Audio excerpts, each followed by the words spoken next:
The night is quiet now.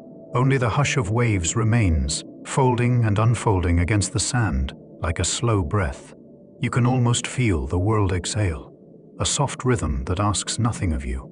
The air carries a faint taste of salt and the distant scent of rain. Each sound, each shimmer of moonlight feels carefully placed, a lullaby written by water.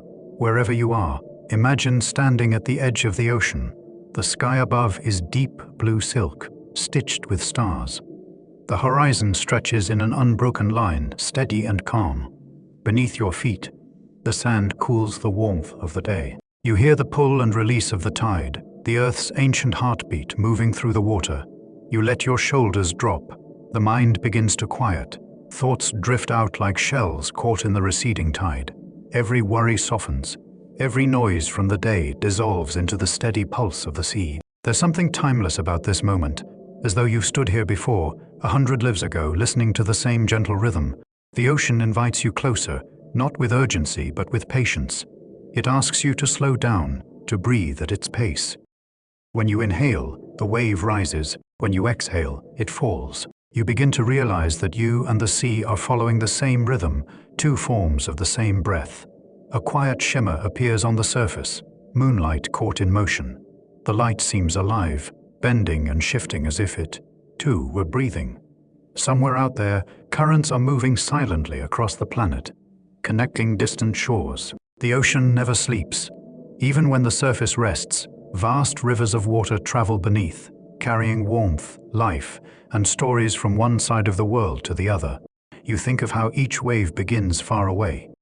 Maybe near islands you've never seen, mountains you've never climbed, places where morning is already rising. Every ripple that touches your feet has journeyed through countless miles, gathering whispers from coral reefs, whales, and drifting plankton. The ocean is a messenger, bringing pieces of the world to your doorstep. There's a comfort in knowing that. The water you're hearing now has touched almost every shore. It has rained on forests, frozen on mountaintops, and melted back into rivers that found their way here. The ocean has lived 1,000 lifetimes, yet it still returns, again and again, to greet the sand. You close your eyes for a moment. The darkness behind them feels vast, like the deep itself. You picture the light fading downward, layer by layer, until only quiet remains. Somewhere beneath those layers, life drifts in slow motion, glowing, listening, waiting. But for now, you stay near the surface, safe in the whispering shallows. The wind brushes past, cool and clean. It carries the promise of sleep, of rest earned and waiting. The tide slides closer, tracing your footprints before erasing them. The sea has a way of taking what no longer needs to stay. In this stillness, the ocean feels alive, but not in a way that demands attention. It's simply easy, patient, endless, forgiving. You realize that calm doesn't mean emptiness, it means belonging. You belong to this rhythm, to salt, to water, to breath. The next wave moves in, slower now. You breathe with it. The sound fades to a heartbeat's hush. Somewhere beyond the dark horizon, the deeper story begins, the one hidden beneath the waves. But there's no hurry to find it. For tonight, the shore is enough, a place between worlds, between waking and dreaming. Here, at the water's edge, you can finally rest. If you stay still long enough, you can feel the ocean breathing. It moves with such patience that you almost mistake it for stillness. But beneath that calm, an immense rhythm flows, one that has never stopped, not for a single heartbeat in the age of the earth. Every tide, every swell, every distant current follows that quiet inhalation and exhalation. The moon pulls, the water answers. Mountains hidden under the sea rise and fall by invisible hands. The whole planet moves in time with it, drawn into the slow pulse of gravity and water. Close your eyes and listen again. The wave rolls forward like a chest rising in sleep, then settles back with a sigh. The ocean breathes in centuries, not seconds. Its lungs are the basins of the world. When it exhales, winds change, clouds gather, rain begins. When it inhales, it draws warmth from the air, balancing the fever of the sun. Scientists call this the global circulation system, the endless conveyor of temperature and salt that wraps around the globe. But to you, standing here in the hush of night, it feels simpler and more human. It is the sound of rest, the same deep rhythm that moves through your body, moves through the water. Heartbeats and tide share the same mathematics of calm. Each gentle surge that reaches the sand carries oxygen from the sky into the waiting depths. Every retreat carries carbon from the sea back into the air. It's a conversation older than language. The ocean speaks in waves, the atmosphere replies in wind. Together they keep the world alive. Imagine drifting just below the surface, where light bends and shimmers. Around you, countless microscopic plants, phytoplankton, turn sunlight into breath. With each tiny flicker of life, they release oxygen, enough to fill half the world's lungs. You might never see them, yet every breath you take carries their quiet gift. Even now, as you listen, the air moving through your chest may have come from a bloom of plankton. Far out at sea, a water sways. A low hum passes through it, a vibration felt more than heard. Perhaps it's a whale somewhere beyond the horizon, sending its song through thousands of miles. Perhaps it's simply the earth murmuring through the deep. Sound travels 4 times faster in water than in air, so the ocean is always filled with whispers, echoes of life layered upon life, and still it breathes. Slow, measured, eternal, inhale wave rises, exhale wave falls. The movement is so consistent that time itself seems to stretch and soften around it. You start to match it without trying. Your pulse quiets, your breathing steadies, your thoughts loosen their grip. The rhythm carries you without effort, as though you've been folded gently into the planet's own heartbeat. If you could follow that breath downward, you would find that it never truly ends. Currents born near the poles sink into the abyss, traveling for centuries before rising again to the surface. A single breath of the sea may take 1,000 years to complete its journey. The patience of that is humbling, the calm of a world in perfect balance. Above, the stars reflect faintly on the moving surface, their light rippling like distant memories. The ocean exhales again, and a cool mist touches your skin. It feels like forgiveness. For now, there is nothing to do but breathe with it. The water draws in, the water releases. You do the same. Together, you and the sea share a simple truth. Everything that lives, breathes. Everything that breathes, belongs. And so the ocean continues, inhaling and exhaling beneath the night sky, while you drift a little deeper into its rhythm, calm and unhurried, carried toward the next quiet discovery, waiting below. Far beneath the rippling surface, the world grows quiet but never silent. The ocean speaks in tones too deep for most ears to hear, its voice carried through water in long, graceful vibrations. Sound, in this world, does not vanish quickly as it does in air.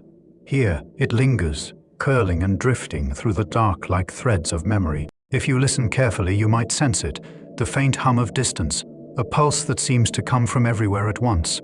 In the sea, sound travels more than 4 times faster than through air. Each vibration moves with weight and clarity, gliding across continents, touching shores thousands of miles apart. The ocean, in its own way, is an instrument vast enough to hold the heartbeat of the planet. A whale's song, for instance, can travel the length of an ocean basin. Scientists once recorded a blue whale's call echoing from one hemisphere to another, a single note, deep and patient, taking hours to fade. It isn't just communication, it's presence. Each call reminds the world that something enormous, alive, and feeling moves through the dark. And the whales are not alone. Dolphins click and whistle in bright bursts of language. Shrimp snap their claws in sudden sparks of sound, creating a steady, crackling chorus along the seafloor. Icebergs groan as they drift, rocks tumble, and far below, even the movement of water across sand creates a steady murmur. If you could float there, perfectly still, you would hear a universe of whispers, a soft pop from a distant fish, the slow, low moan of shifting currents, the quiet fizz of rising bubbles, each a breath released by the sea itself. Every sound has its place. Nothing rushed, nothing loud, only the continuous murmur of life at rest. Scientists call this constant background, hum the ocean's soundscape. To them, it is data, clues to movement, migration, and change. But to you, it feels like something simpler, the sound of being. The sea's voice is both ancient and new, patient and endless, a comfort that fills the silence without ever breaking it. Some sounds never reach human ears. They move in frequencies too low for us to perceive, rolling through the water like invisible tides. Large fish and whales can feel them through their bones, communicating not with words but with vibrations, messages carried through the body instead of the air. It's a kind of understanding that doesn't need language, just the shared rhythm of existence. Imagine now that you're suspended in this world, weightless, drifting, surrounded by sound that feels like touch. The vibrations wrap gently around you like waves of quiet thunder. You begin to sense how alive the darkness really is. The deep isn't empty, it's filled with conversation. Even when a storm passes overhead, the ocean listens. Waves crash, lightning splits the surface, but below, the sound softens and bends. Energy becomes rhythm, chaos becomes calm. No matter how fierce the surface becomes, peace always returns below. The deep holds it all, absorbs it, and gives it back as stillness. The water carries stories, the call of a whale, the crack of ice, the heartbeat of rain. Every vibration travels, merges, and fades until it becomes part of the same eternal hum. That hum moves through you now, slow and steady, like a lullaby from the world itself. You don't need to understand every sound to feel its comfort. You only need to listen. Not with your ears, but with your breath, your heartbeat, your whole quiet self. The sea is speaking softly, and its message is always the same. The Jew are not alone in the silence. You take one slow step forward and feel the water close around your ankles. The sand shifts beneath you, cool and alive. The next wave folds over your feet and slides away, pulling at you gently, as if inviting you farther. The world above still glimmers with starlight, but here, at the edge, another world is waiting, quiet, blue, and endless. You move deeper, and the sounds of the shore begin to fade. The wind softens, the cries of night birds grow distant, and what remains is the muted rush of water all around you. With every step, the body grows lighter. The ocean lifts you in small pulses, like hands beneath the ribs. The weight you carried from the day, the noise, the plans, the unfinished thoughts, dissolves into the salt.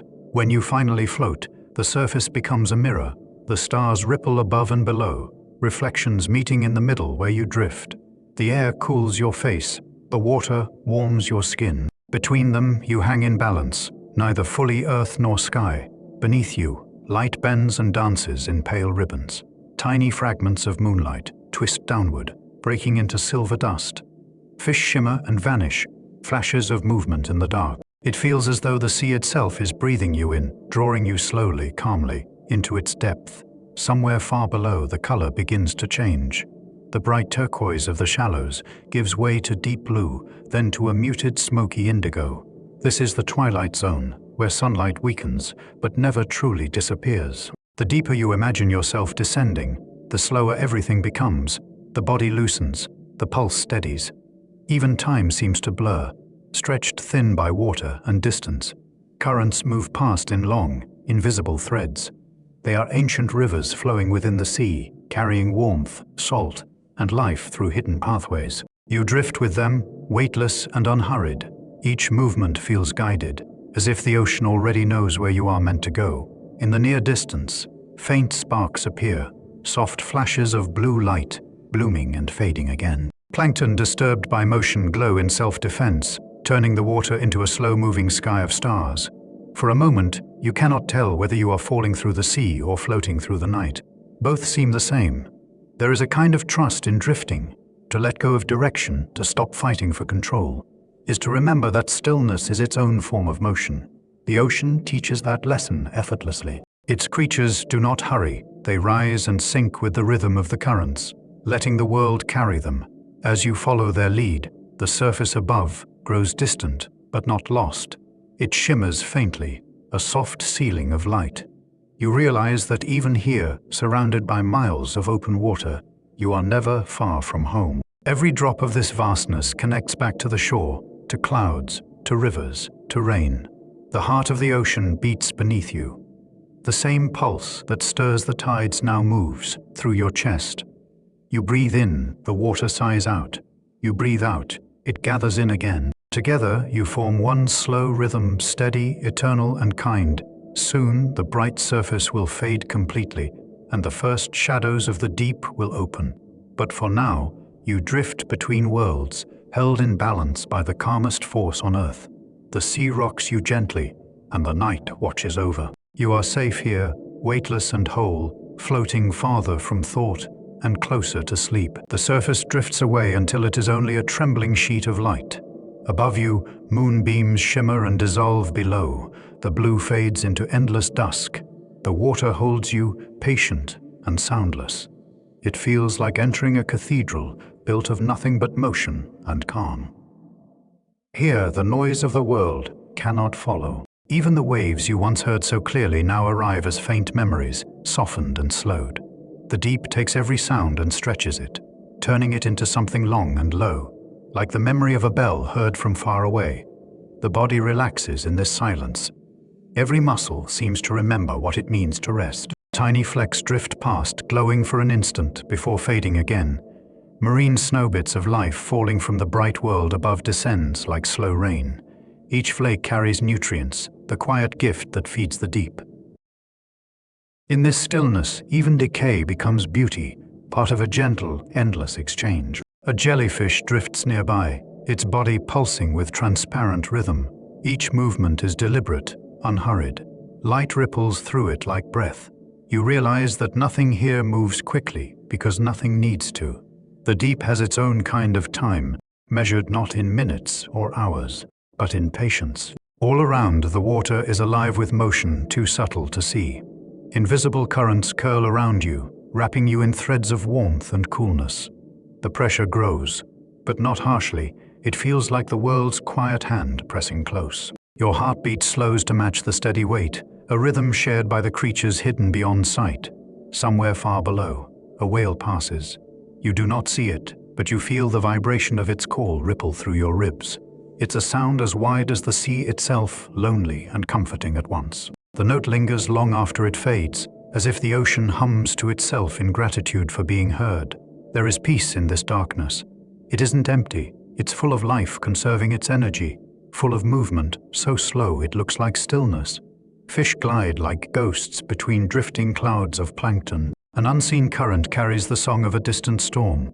Every layer of the sea holds a different tone, together forming a harmony too vast for any ear to hold. You begin to feel the water not as something around you, but as something you belong to. The boundary between body and sea dissolves. What's left is breath and heartbeat, suspended inside the planet's pulse. The mind at last grows quiet. Thoughts rise like bubbles, then fade. It's said that the deep keeps every sound it has ever heard, each vibration lingering somewhere in the endless miles of pressure and cold. Perhaps your own heartbeat will stay here too, joining the quiet chorus. Perhaps that is what the ocean really is, a collection of every calm moment the world has ever known. You sink just a little deeper, and the last trace of surface light disappears. Darkness folds around you, soft and cool. There is no fear in it, only rest, and the certainty that everything moves as it should. The sea exhales once more, and you move with it. The journey downward has begun. The world above has faded, but its rhythm remains inside you, calm, patient, eternal. You are floating in the quiet below, where sound becomes silence, and silence becomes peace. The world grows dimmer now. The last traces of sunlight filter down through the moving water, bending into ribbons that shimmer and vanish in the distance. What was once bright turquoise becomes deep sapphire, and then a cool, endless indigo. The day above continues somewhere far away, but here, it has already surrendered to night. You hover in the blue half-light, where color changes shape and meaning. Reds are the first to disappear, swallowed quickly by depth, then oranges, then yellows, until only shades of green and blue remain. Even time feels slower here, stretched by distance and density. The light no longer comes from above, but seems to drift all around, soft and uncertain, like the glow of a dream that refuses to fade. Your eyes begin to adjust. What was once shadow now feels alive, filled with slow movement. The ocean's twilight zone begins around 200 meters below the surface, too deep for sunlight to fully reach, but not yet the pure darkness of the abyss. Scientists call it the mesopelagic zone, but to the ocean itself, it is a quiet hallway between worlds. The creatures that live here have learned to speak the language of dimness. Some glow faintly from within, scattering pinpricks of light through the dark. Others shimmer silver, reflecting what little brightness remains, as if carrying the memory of daylight on their skin. Small lanternfish drift in silent schools, each one a flicker of blue fire, moving in perfect rhythm. When they rise at night toward the surface, it looks like a galaxy turning in slow motion. You breathe more deeply without realizing it. The pace of this place has found its way into your lungs. Everything here moves gently, efficiently, as though conserving not only energy but peace. Predators drift silently. Prey shimmer and vanish before a single ripple gives them away. It is a world of patience, of balance held in fragile light. Above you, the surface is now only a faint silver sheet below. The darkness thickens. You are floating in between, the perfect middle where the two meet. If you listen closely, you can almost hear the light itself, a faint crackle as photons scatter, a whisper as wavelengths stretch thin. It's strange to realize that even here, hundreds of meters deep, sunlight still tries to reach.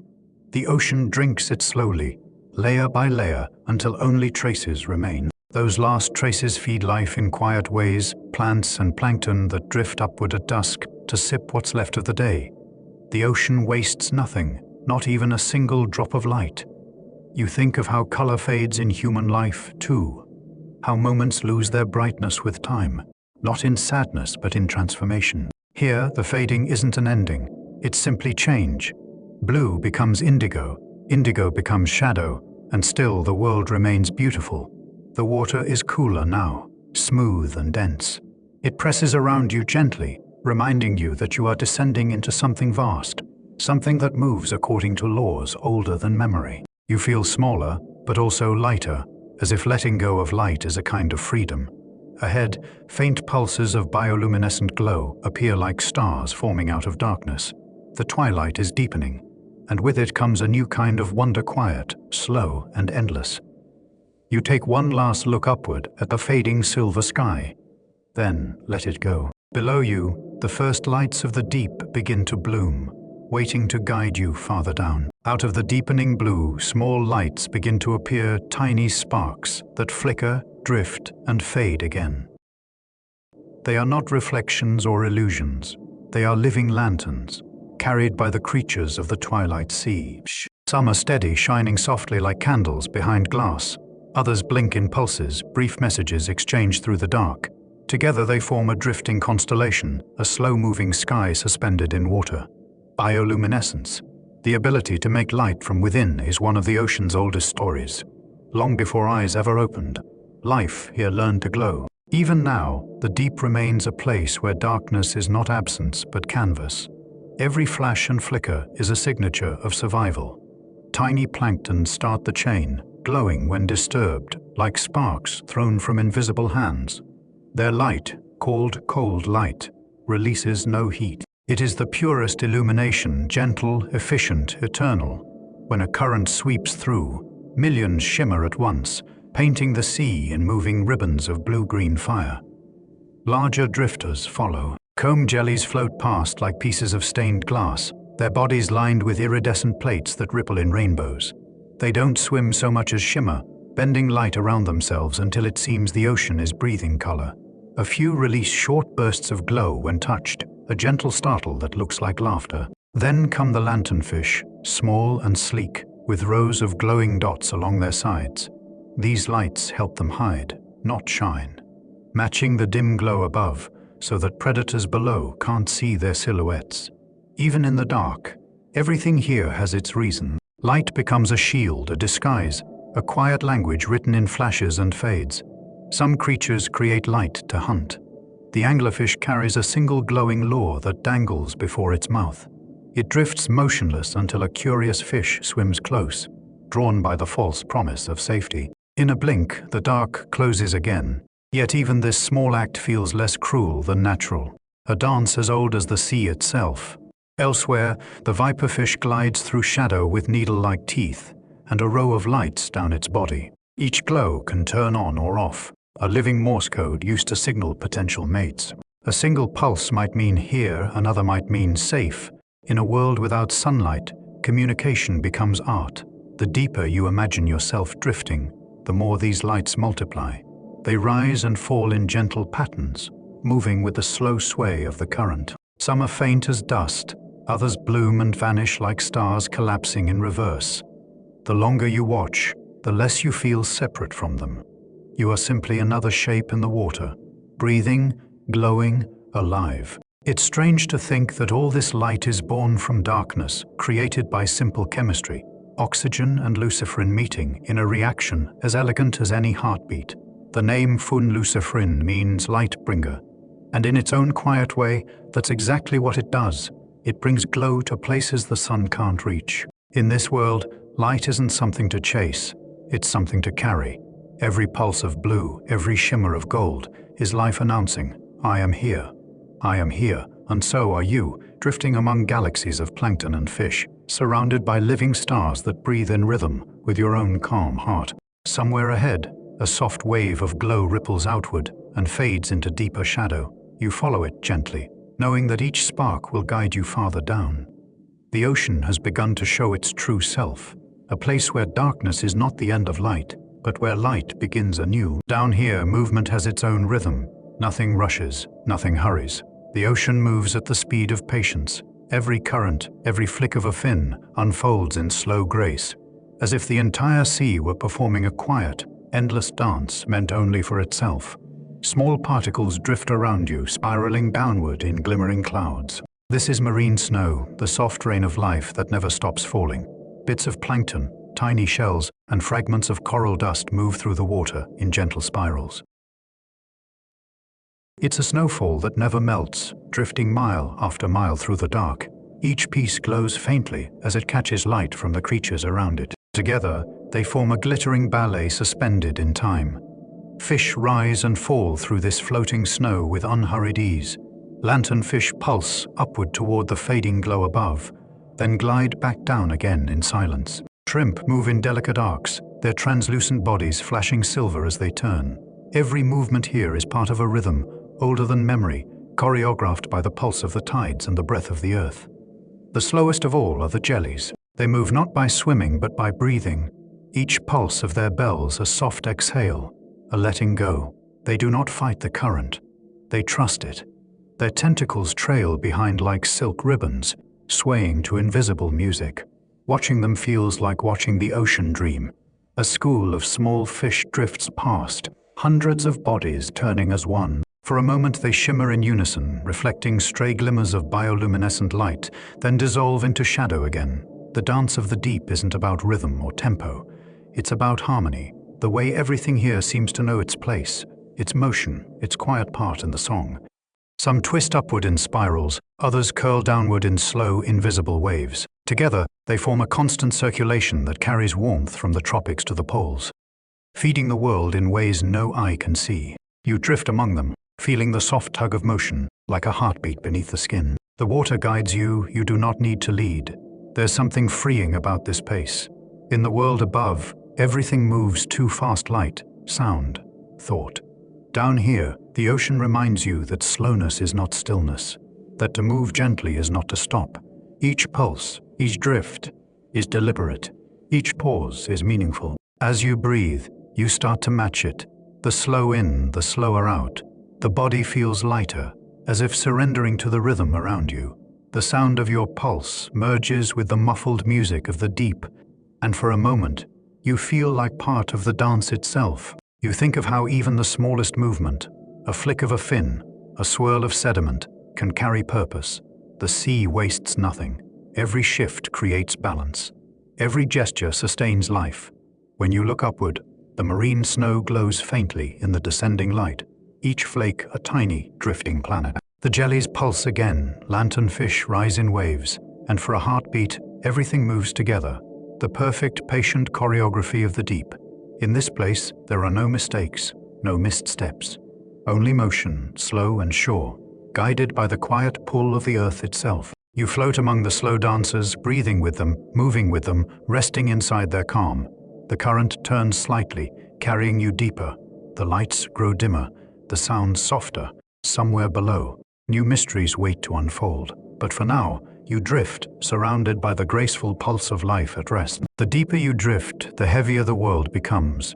Each meter adds weight, invisible and steady, pressing down from every direction.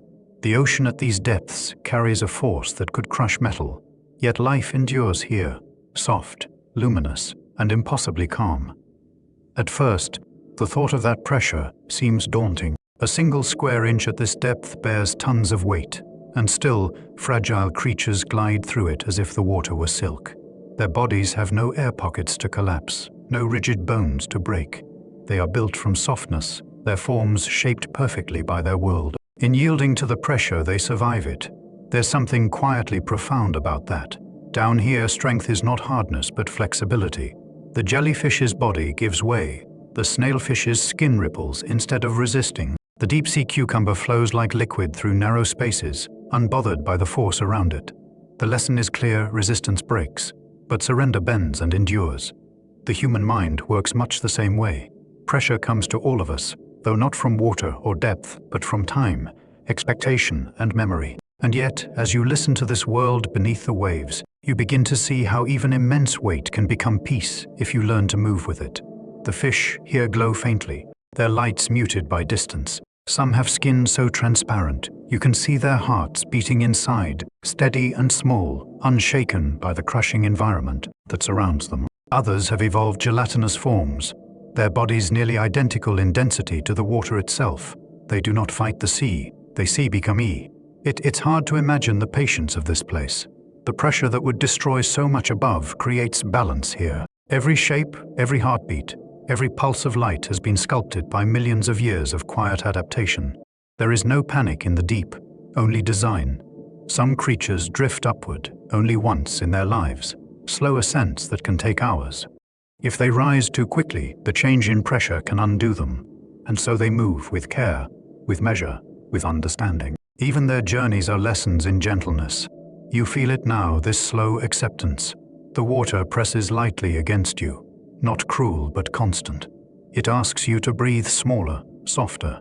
Your heartbeat slows to meet its rhythm. In that steadiness, there is peace. Imagine a world above that could live like this, without rushing against the weight of things, without fear of being broken by what surrounds it. The ocean's life shows us that pressure is not an enemy. It is a sculptor. It refines, shapes, and teaches balance. In the dim water, a small creature passes, no larger than your hand. Its body glows a faint emerald, pulsing in perfect time with the water around it. For a moment, you and it share the same motion, two beings breathing under the same quiet rule. Yield and you will endure. The current carries you gently onward.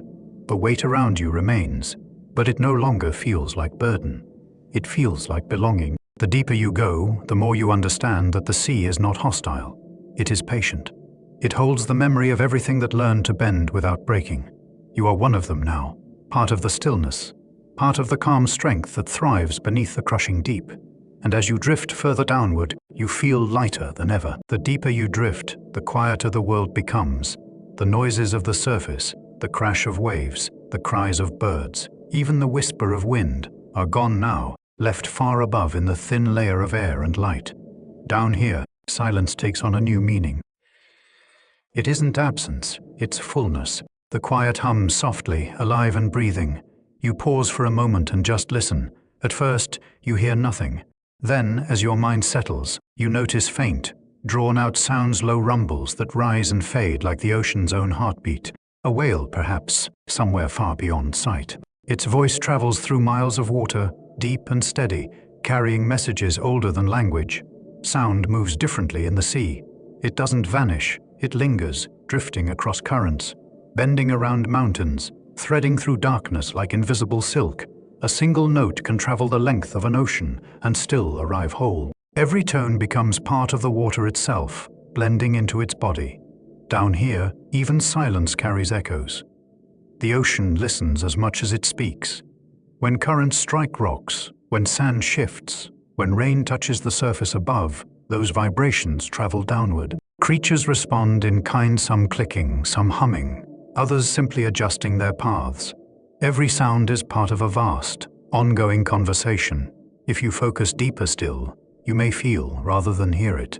The vibrations reach through the water and into you, moving softly through bone and skin.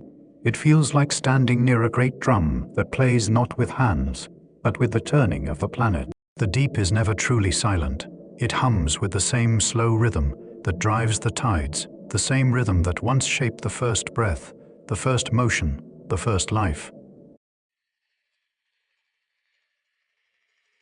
You think of how little you've truly listened to the sea, to the wind, to the world around you. So much of life above is filled with sound we don't hear. The rustle of leaves, the crackle of ice, the pulse of our own veins. Down here, with no words, the ocean teaches you to notice again. Listening becomes a kind of surrender. A faint tremor passes through the water. Maybe a distant quake. Maybe the call of another creature. The deep accepts it all. No sound is wasted, no voice ignored. The sea absorbs everything and still remains calm. Perhaps that is its greatest secret, to hear everything, but to stay peaceful within it. Even now, as you drift, your own breath joins the quiet music. The exhale ripples outward, merging with the faint chorus of life around you. It will continue long after you've moved on. One small vibration among billions, folded gently into the memory of the deep. In this silence, your thoughts grow lighter. You begin to understand that listening is not about waiting for sound. It's about feeling connection. The ocean, the whales, the plankton, even you, all part of the same quiet conversation that never ends. The water presses softly, the pressure constant, the hum steady. The deep is listening back, and as your heartbeat slows to match its pulse, you realize that this stillness is not empty at all. It is full of presence, full of life unseen, full of gentle sound too deep for words. Above, the last traces of twilight fade completely. The world is now a single, infinite blue-black silence. You breathe once more and let the deep cradle you in its patient rhythm. You are no longer just listening to the ocean. You are part of its song. As the deep currents guide you closer to the seafloor, faint shapes begin to appear in the blue haze. At first, they look like stones, scattered and lifeless. But as the light from above bends and flickers, the truth reveals itself. These stones are alive. You are entering a city built not by hands, but by time, by millions of tiny architects working in silence. Each coral polyp, no larger than a grain of rice, builds a home of calcium carbonate, a small, perfect chamber to live within. Alone, one would vanish into the sand. But together, thousands join, and then millions, layer upon layer, forming towers, bridges, and spires that rise toward the light. Their patience is beyond imagination. Some reefs take centuries to grow a single meter, yet they never stop. You drift closer, and the city comes alive. Colors bloom, soft golds, muted greens, and deep violets glowing faintly beneath the water. It's as if the ocean has taken the palette of a dream and built a kingdom from it. Tiny fish weave through coral corridors like sparks of light. Crabs scuttle quietly along the walls. Everywhere life moves in quiet rhythm, unhurried and exact. The reef breathes as one body. The corals take in carbon dioxide, release oxygen, and feed the world above. Microscopic algae live within their tissues, exchanging light for sugar, warmth for life. This partnership has lasted longer than human memory, a friendship of color and chemistry that paints the ocean floor. It's easy to forget how small each builder is, how delicate. A single touch from a wave, too warm, a current too polluted, can unravel years of creation. And yet, even in fragility, there is strength. The reef endures through collaboration. Every organism, coral, fish, sponge, worm plays a role in keeping the city alive. They don't compete. They coexist, each supporting the other in ways almost invisible but deeply real. You watch as a tiny coral polyp extends its tentacles into the current, catching food so small it can't be seen. Around it, an army of similar creatures does the same. Together they create motion where there was stillness, order where there was chaos. In their quiet persistence, they shape an entire world. Above the coral, a school of small silver fish moves in a single pulse, like a heartbeat echoing through the water. Their scales catch the faint light and scatter it, sending flickers of brightness into every crevice. For a moment, the entire reef seems to shimmer in unison, as though aware of its own beauty. You realize this place is not separate from you. It's made of the same materials that form your bones and teeth, built from the same elements forged in ancient stars. The reef, like you, is a structure born from light and time, shaped by patience, held together by connection. As you drift over its edge, the coral city stretches out like an underwater continent. You could spend a lifetime here and never see it all. But that's the beauty of it. It doesn't ask to be known, only to be witnessed. The reef whispers its lesson without sound. Creation doesn't need haste, and strength is born from unity. The architects beneath the waves know this truth. They build, they rest, they build again, one breath at a time. The current moves gently, carrying you forward through narrow coral valleys, deeper into this living labyrinth. The colors grow warmer, the water brighter. Ahead, the reef prepares to bloom into its full splendor, a symphony of light, movement, and quiet wonder waiting to unfold. As you drift further into the reef, the darkness of the deep gives way to a soft explosion of color. The sunlight, filtered through shifting water, lands in fragments, shafts of gold, glimmers of turquoise, streaks of pale green and violet. The reef responds in kind, glowing with every shade imaginable, a living canvas where light itself seems to rest. This is not color as we know it above. Here it moves. Coral branches shimmer between tones as the light bends and sways. A soft pink becomes amber. A deep purple turns to blue, depending on where the waves carry you. The ocean paints with motion, never repeating the same pattern twice. Small fish scatter through coral tunnels, their scales catching and breaking the light into 1,000 mirrored sparks.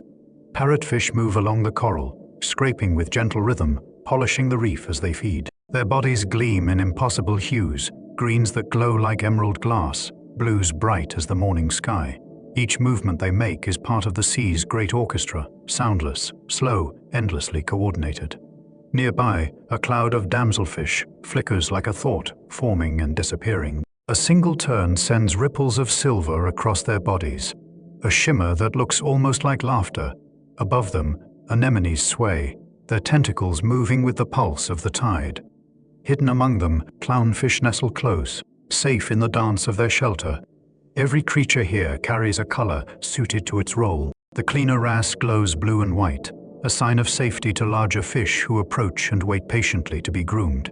The butterfly fish wears stripes of yellow and black, patterns that help it vanish in the fractured light. Even the predators move in grace, their bodies reflecting the hues of the water so perfectly that they seem to fade before your eyes. The reef feels alive not only in sight but in rhythm. Each sway of a coral branch, each ripple of fin and tail, moves to an unseen tempo. It is as though the entire reef breathes in time with the ocean's pulse. You feel it too, the rise and fall, the ebb and flow. The sea is conducting something vast, and you are floating in the center of its silent symphony. You notice how color seems to deepen the farther you look. Beneath the surface brilliance lies a softer layer of tone-pale lavender sponges, blue-green algae, orange starfish resting on white sand. None of it competes.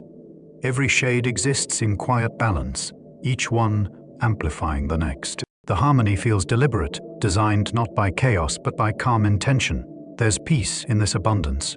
The reef doesn't strive to be beautiful, it simply is. Its color comes from function, from survival, from cooperation. And yet, the result is more breathtaking than any design made by human hands. Perhaps beauty, you think, is what happens when life moves in balance with itself. The current shifts, carrying you above a vast coral garden. Below, a patchwork of texture unfolds, fans, spirals, branches, and domes, each alive with color that glows softly against the blue. It's as if the ocean has gathered every shade of sunrise and scattered them here, hidden away from noise and haste. You take one slow breath, letting the colors wash through you, calm and luminous. For a moment, there is nothing else, only light, movement, and quiet harmony. A living symphony played not with sound, but with color and time. The current guides you onward. The hues fade gradually into softer tones as the reef begins to change. Ahead, deeper corridors open where cooperation and connection take new forms, waiting for you to discover them next. Everywhere you look, the reef is built on relationships. Nothing here exists alone. Each creature, no matter how small, depends on another in quiet, intricate ways. Together, they form an unbroken circle of trust, a living network woven from patience, rhythm, and light. The coral itself is never truly solitary. Within its translucent body lives a tiny plant-like partner called zooxanthellae. These microscopic algae drifted into the coral's cells millions of years ago and never left. They share everything: sunlight, oxygen, and food. The algae use sunlight to create energy and in return feed the coral. The coral shelters them, protects them from the currents, and provides carbon dioxide for their work. It is a bond so perfect that neither could live long without the other. This partnership gives the reef its brilliance. The algae's pigments color the coral in shades of pink, green, and gold, turning the seafloor into a garden of light. What you see as beauty is actually cooperation, the visual proof of two lives intertwined. Elsewhere, a small cleaner wrasse hovers near a coral head, swaying in rhythm with the water. Around it circle larger fish groupers, parrotfish, even sharks, each waiting their turn. One by one they approach and open their mouths, their gills spreading wide. The wrasse glides inside, nibbling away parasites and dead skin. The big fish stay perfectly still, trusting the smaller one completely. When the cleaning is done, they drift away renewed. It is a small act of service, repeated endlessly, and it keeps the ocean balanced. In the sand below, a goby fish shares a burrow with a nearly blind shrimp. The shrimp builds and maintains the tunnel, moving grains of sand in careful arcs, while the goby stands guard. Whenever danger approaches, the goby flicks its tail against the shrimp to warn it. Together, they survive in perfect symmetry, one seeing, one building, both thriving.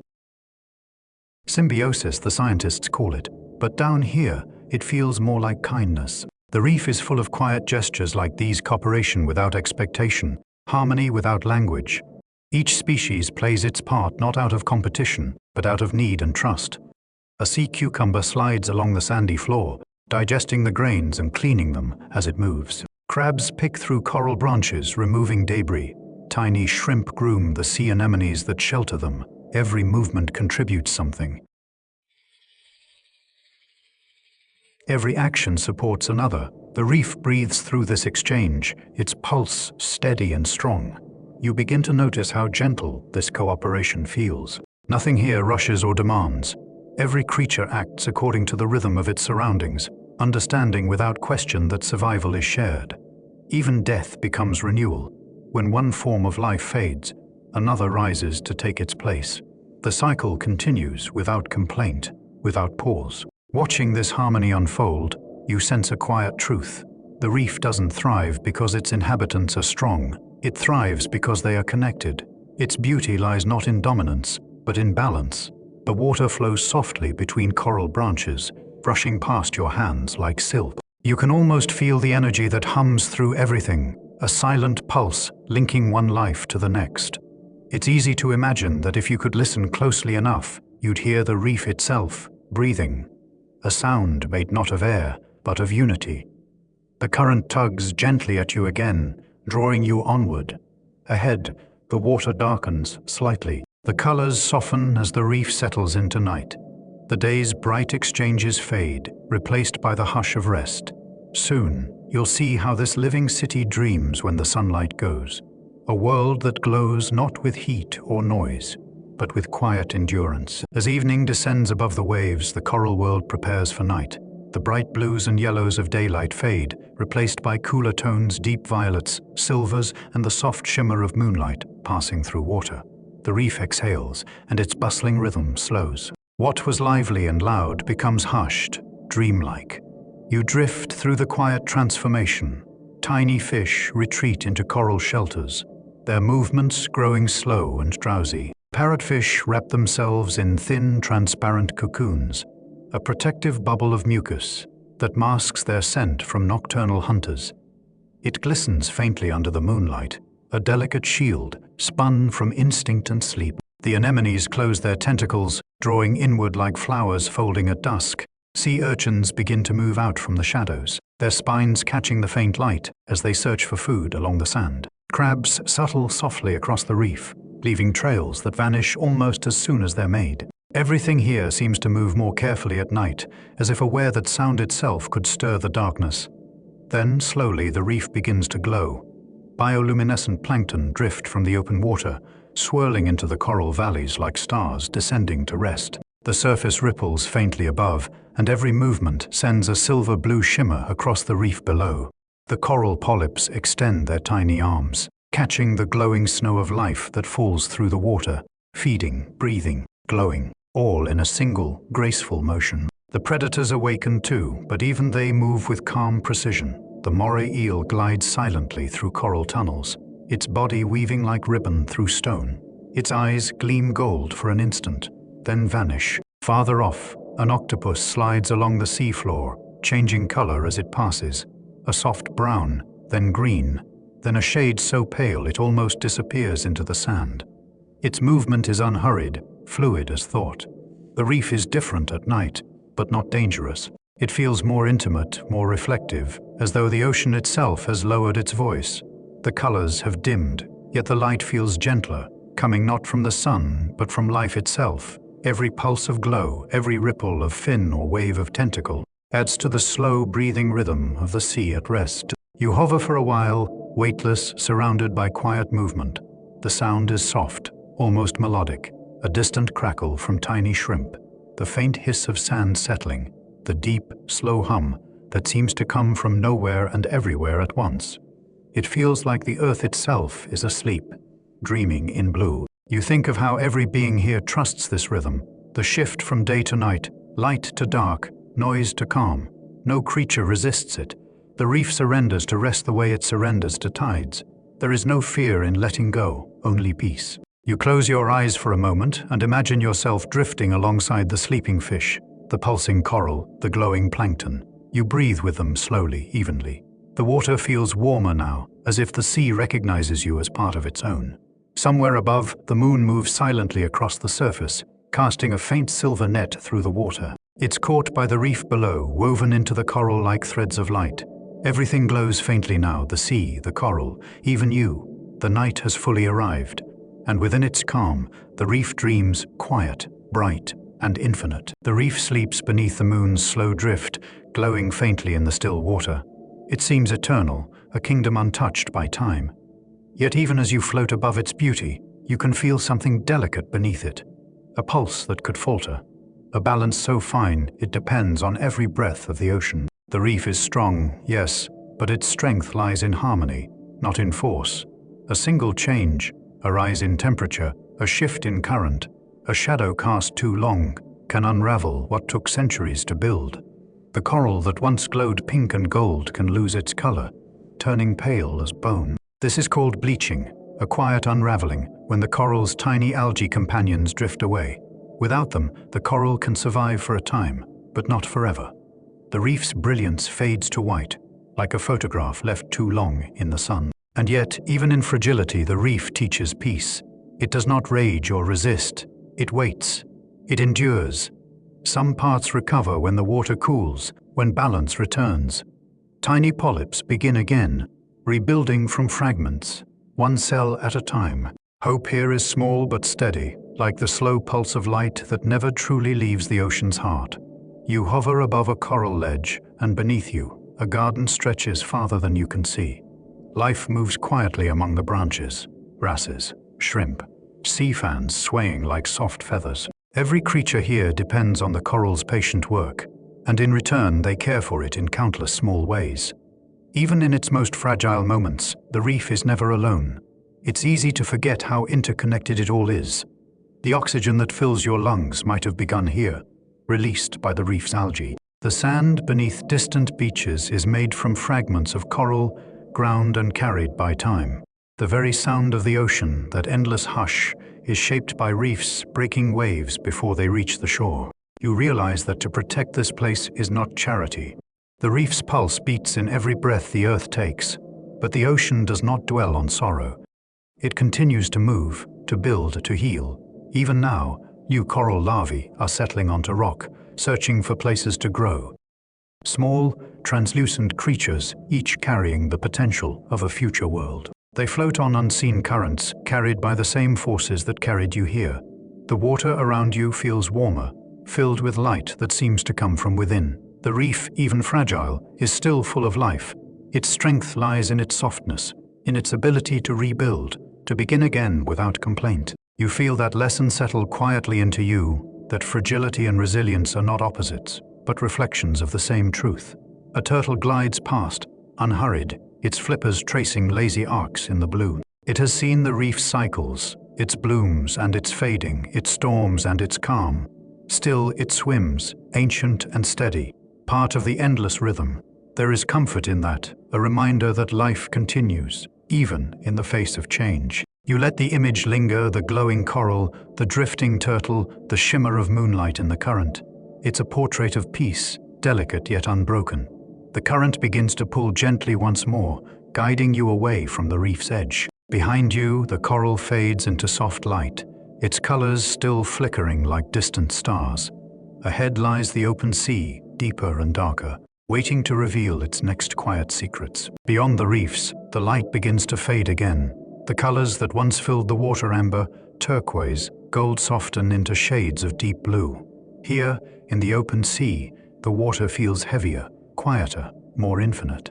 It's a place without walls or boundaries, a place where life drifts rather than swims. All around you, small particles shimmer in the dim light. At first, they look like dust suspended in water, aimless and countless. But as you drift closer, you realize what they are: fragments of life slowly falling through the deep. Tiny shells, pieces of plankton, invisible threads of algae, and the remains of creatures too small to see. Together, they form what oceanographers call marine snow. It falls constantly, gently, endlessly, from the bright surface above to the shadowed valleys below. Each flake moves with the patience of centuries, descending through the water column like a feather through still air. Some pieces take weeks, others months, to reach the seafloor. But they all keep falling, layer upon layer, a quiet rain that never touches land. Marine snow feeds the dark places of the ocean. Every drifting particle carries nutrients from the world above the sunlight, captured by plankton, the oxygen breathed by coral, the salt of ancient seas. In this way, even death becomes nourishment, a soft continuation of life in another form. The deep relies on this gentle snowfall to survive. Without it, the abyss would be a desert. The ocean turns even loss into beauty. Each fragment, before it settles, becomes part of something larger. Fish glide through the falling snow, leaving swirls of light behind. Jellyfish pulse upward, stirring the flakes into small spirals. The current twists them into delicate threads like lace drifting through the water. It's easy to forget that this is debris, not starlight. It moves with such quiet grace, such purpose, that it feels sacred. You watch as one glowing flake passes your hand. It drifts slowly downward, illuminated by faint bioluminescence. For a moment, you imagine it as a memory, something once bright, now falling gently into stillness, changing form, but never disappearing. That is the secret of the sea. Nothing truly vanishes. It only transforms. Below, unseen, the snow collects into soft blankets on the seafloor. Worms, crabs, and starfish feed on it, turning decay into motion, stillness into sustenance. Even in the planet's coldest, darkest places, life continues quietly, without applause. You think of how everything in the ocean connects. The coral you left behind, the plankton at the surface, the whales that travel through the deep, they are all bound together by this gentle rain. It's the ocean's way of remembering itself, of giving back to its depths what the surface once took. The fall of marine snow never stops, not for storms or seasons. It moves with the planet's own heartbeat, soft and steady. Some scientists call it the snow of souls, because it carries traces of everything the sea has ever held. Perhaps, in a way, it carries stories too. Every wave, every spark of light, every quiet ending becoming part of something eternal. The current around you stirs. The flakes drift past faster now, swirling like a slow-motion blizzard. You float among them, unbothered, a silent witness to this endless exchange between life and rest. The sea feels vast but kind. In its patient cycle, there's no waste, no grief, only continuation. The snow falls, the deep receives, and the world begins again. The deeper you drift, the more you begin to notice them. Tiny specks that pulse and shimmer in the dim water. They are everywhere, though they move so lightly you might mistake them for reflections. Yet, these small drifting lives are the ocean's quiet dancers. Plankton, they are ancient, older than coral, older than fish. Some are plants, some are animals, and some are both life in its simplest, most graceful form. Plankton means wanderer, and that's what they are. Travelers who let the water carry them wherever it wishes. In their surrender lies survival. Each day, when sunlight touches the surface, countless phytoplankton rise from the depths, floating upward to meet it. They drink in light and turn it into breath, the same oxygen that fills your lungs now.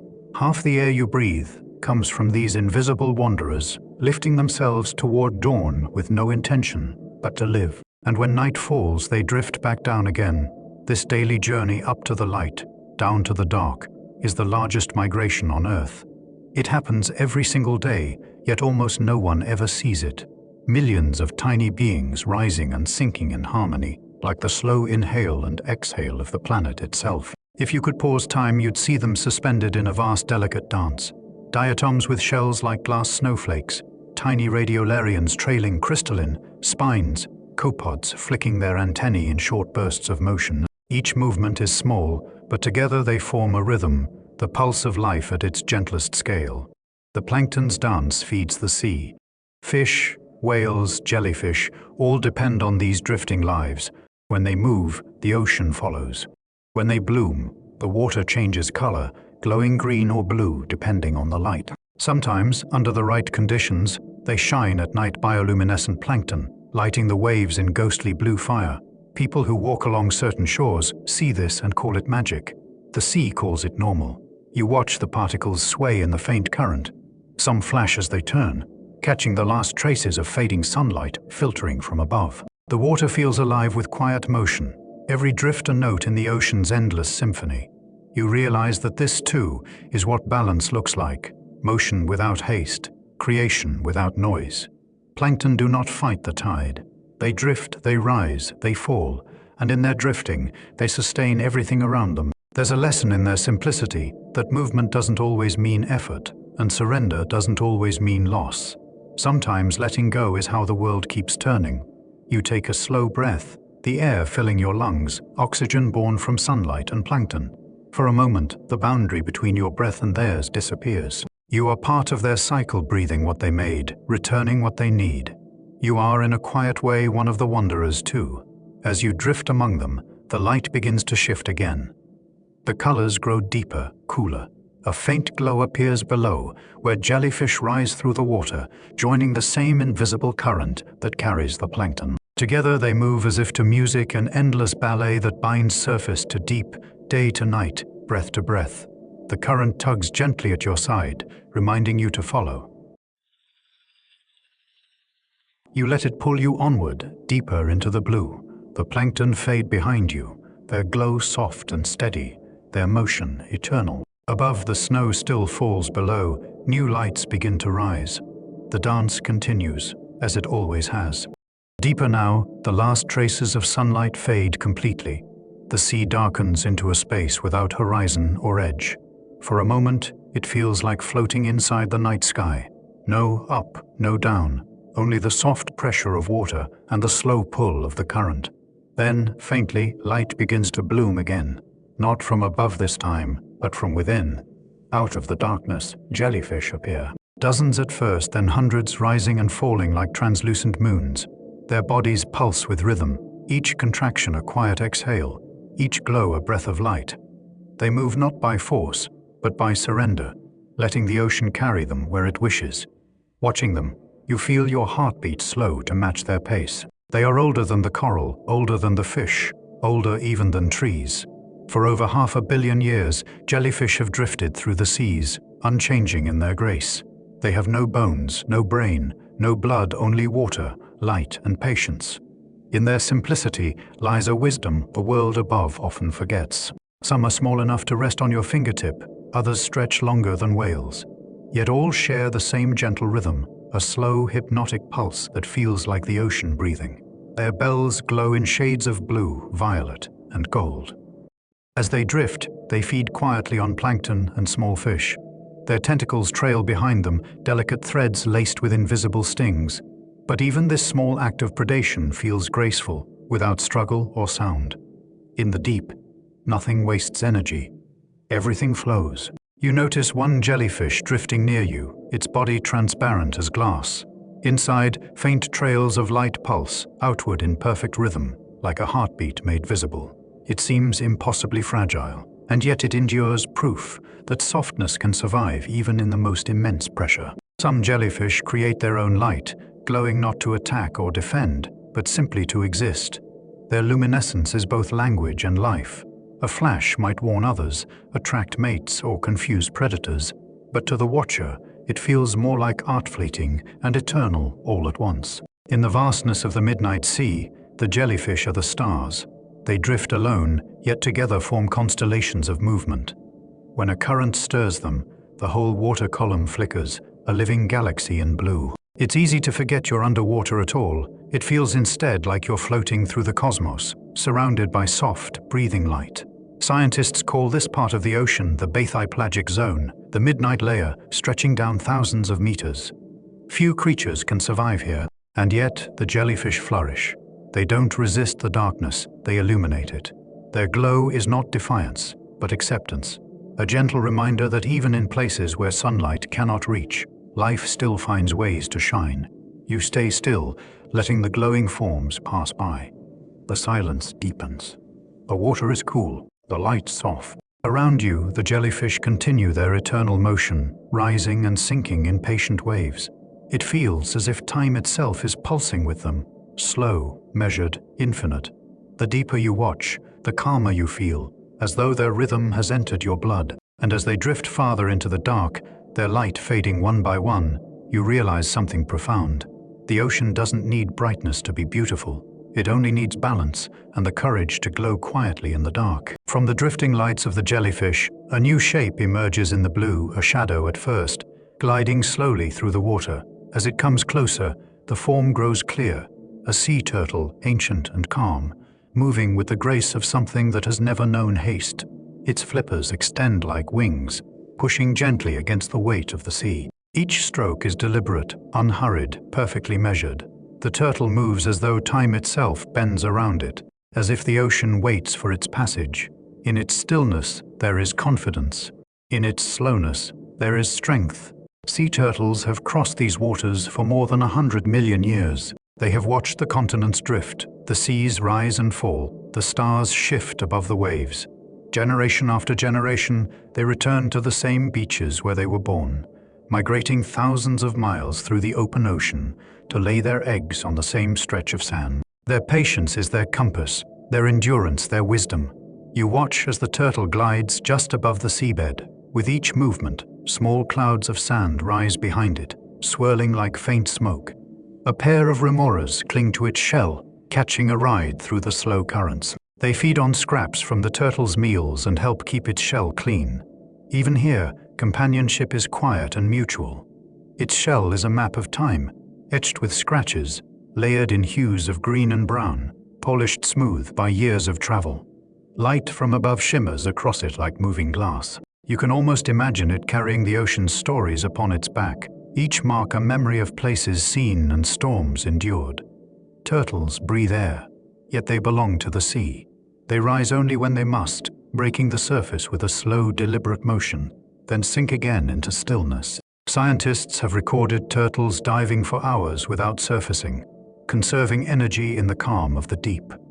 They know how to rest while in motion, how to travel without rush, how to trust the rhythm of the world around them. Watching it, you feel a quiet shift inside. The turtle doesn't resist the current, it leans into it, adjusting with the ease of long understanding. It has no schedule, no race, no noise. Its only task is to continue, to breathe, to move forward when it's time and drift when it isn't. How often do we forget to do the same? The sea turtle carries a lesson as clear as the tide. Life does not demand speed to have meaning. Every journey, no matter how long, unfolds at its own pace. To move slowly is not to fall behind. It is to move in harmony with the world's oldest rhythm. The turtle tilts slightly and begins to rise, its silhouette framed against the faint shimmer of light above.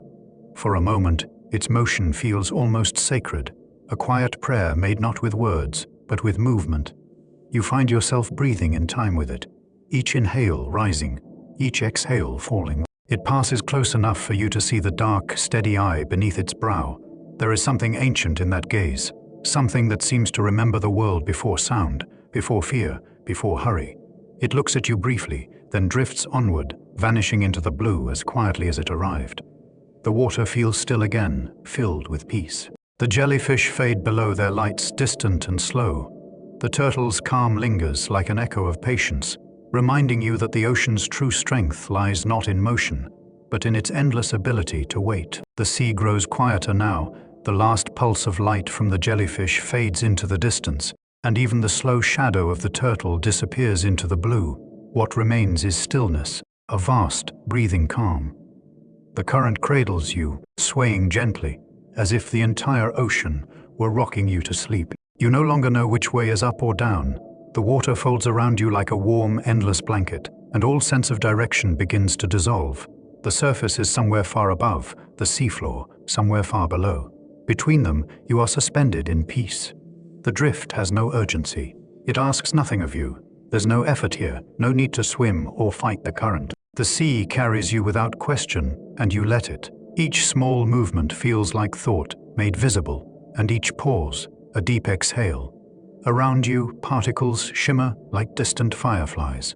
Remnants of marine snow still falling, slow and luminous. They move as if guided by the same rhythm as your breath, rising and sinking, pulsing and fading.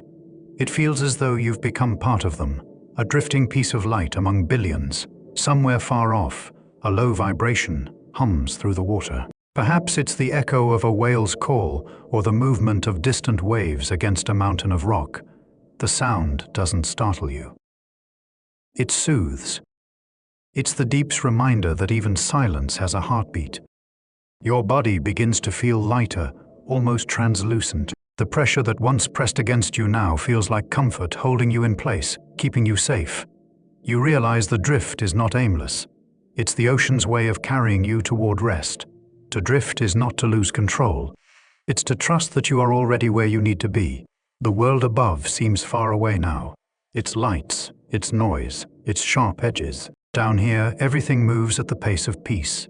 The current touches your fingertips, the temperature cools, and a slow calm spreads through your chest. You can almost hear your pulse matching the rhythm of the water. One long, steady breath shared between you and the sea. In dreams, people often float through air, through space, through time. But here, the dream is real. The sea has become both pillow and sky.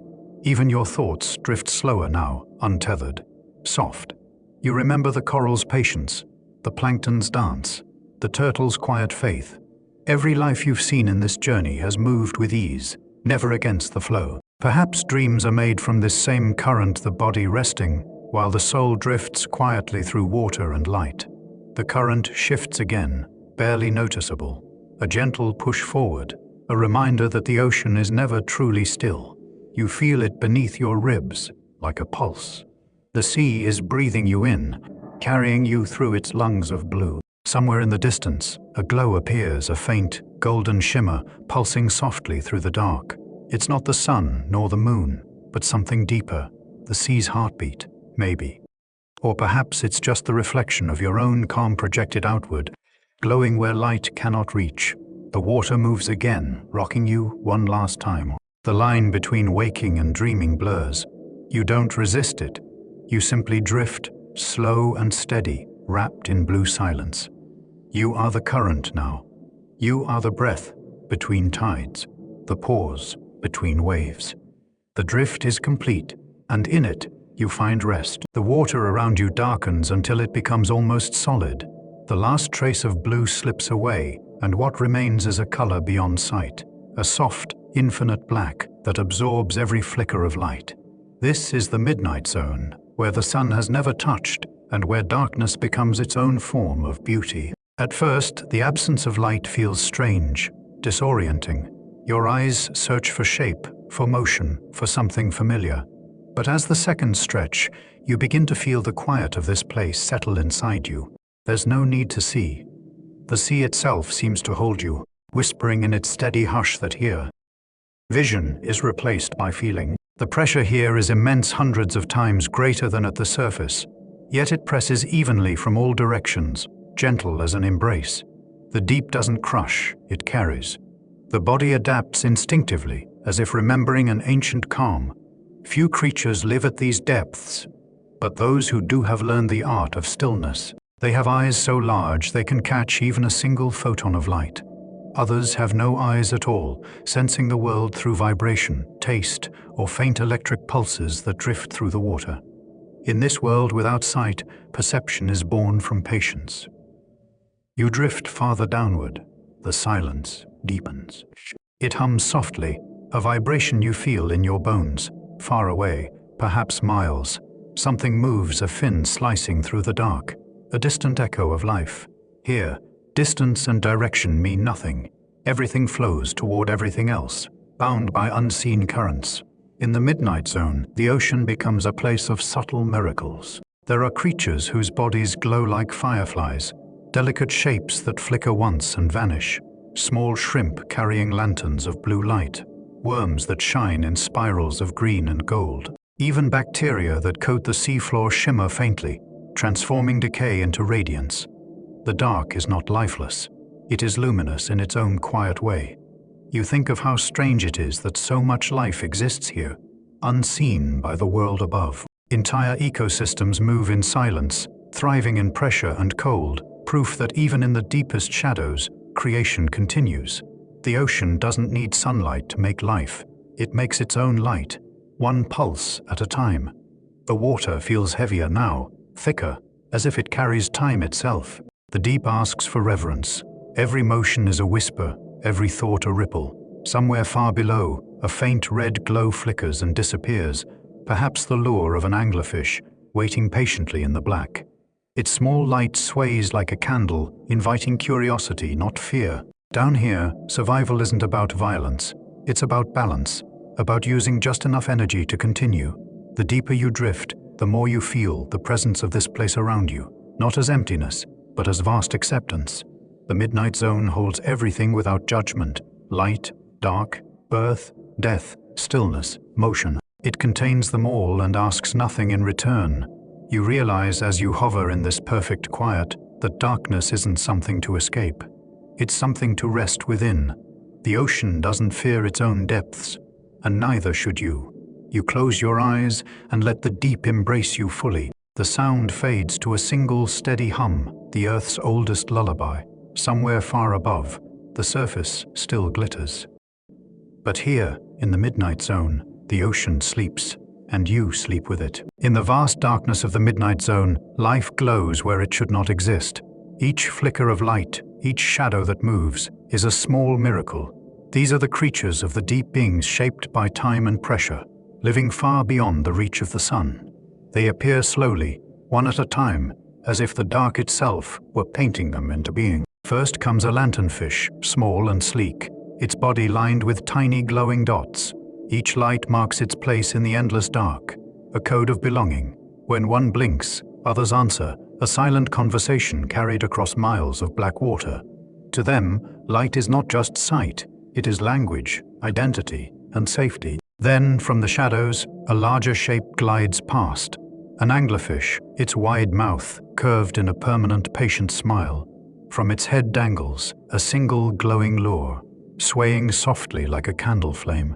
The light moves with slow grace, hypnotic and warm. It's easy to see why smaller fish draw near, mistaking it for comfort. But the anglerfish is no monster. It moves slowly, conserving its strength, eating rarely, living on patience. In a world where food is scarce, survival is quiet, efficient, and calm. Nearby, a gulper eel unfurls its long ribbon-like tail. Its jaw opens wider than its own body, not in hunger, but in readiness. It drifts with the current, waiting mouth open, like a net to catch whatever the sea offers. Sometimes that gift is a passing crustacean, sometimes only stillness. Down here, every creature has learned to wait. A comb jelly pulses in the distance, its transparent body glimmering with lines of color. Each movement sends a ripple of rainbow light across its surface, like the shimmer of oil on water. It does not glow to attract or defend. It glows because it can. Even in darkness, beauty finds a way. The deeper you drift, the stranger the forms become. Fish with eyes that look upward, searching for faint traces of light. Others that have no eyes at all, relying on touch and vibration. Crabs that walk upside down along the ceiling of the seafloor. Starfish that unfold like flowers, catching bits of falling snow. Every shape feels deliberate, each adaptation a poem written in survival. The pressure here could crush a submarine, yet these creatures move effortlessly. Their bodies are soft, fluid, yielding to the weight that surrounds them. Nothing resists, everything adapts. The sea does not reward struggle, it rewards stillness. Understanding, you realize how peaceful this world feels, how complete. There is no noise, no rush, no conflict. Just quiet persistence, soft light, and motion that never breaks the calm. Even the predators seem serene, their movements guided by instinct rather than urgency. Down here, hunger is simply part of the rhythm, not a disruption of it. A school of translucent fish drifts by glowing faintly from within. They move together, turning as one, a single mind expressed in many bodies. Their unity feels like music, like breath. In this dark cathedral of water, life itself is the song. As you watch them disappear into the black, the thought settles gently. The deeper the darkness, the greater the light that grows to meet it. Every glow, every shimmer, every flicker is a small defiance of emptiness, a reminder that life does not vanish where it is unseen. You drift in silence for a while longer, surrounded by soft pulses of light and the faint vibration of unseen wings. The ocean breathes, and so do you. The deep feels alive, not in noise or motion, but in presence. Everything here moves slowly, and everything here belongs. The deeper you drift, the more you begin to see it, the quiet miracle that fills the blackness with stars. In this world without sunlight, the sea has learned to make its own. From the smallest bacteria to the largest drifting fish, everything glows in its own way. It is not the fierce light of day, but a gentler one, soft, pulsing, patient. Each spark in the water feels like a heartbeat. The light appears, fades, then returns again, as though the deep itself were breathing. Some flashes are faint, like whispers barely heard. Others bloom wide and bright, flooding the dark with blue or green before vanishing into shadow once more. It is a language of illumination, messages written in light, read only by those who live in the stillness. The process that makes it possible, bioluminescence, is as simple as it is profound. Two tiny molecules meet in a creature's body, one called swin luciferin, the light bringer, and one called swin luciferase, the catalyst. Together they create radiance without heat, energy born of life itself. Its chemistry turned into wonder, and wonder turned into survival. Some use it to hide. Others, to find certain squid, flash their undersides to mimic the faint light filtering down from above, making their silhouettes vanish from predators below. Anglerfish sway their glowing lures to draw prey closer. Shrimp release bursts of light when threatened, dazzling their hunters before slipping away unseen. In the deep, even self-defense becomes beautiful. But not all light is meant for fear or hunger. Many creatures glow simply to exist, to signal to one another, to find companionship, to be seen in a place where sight is rare.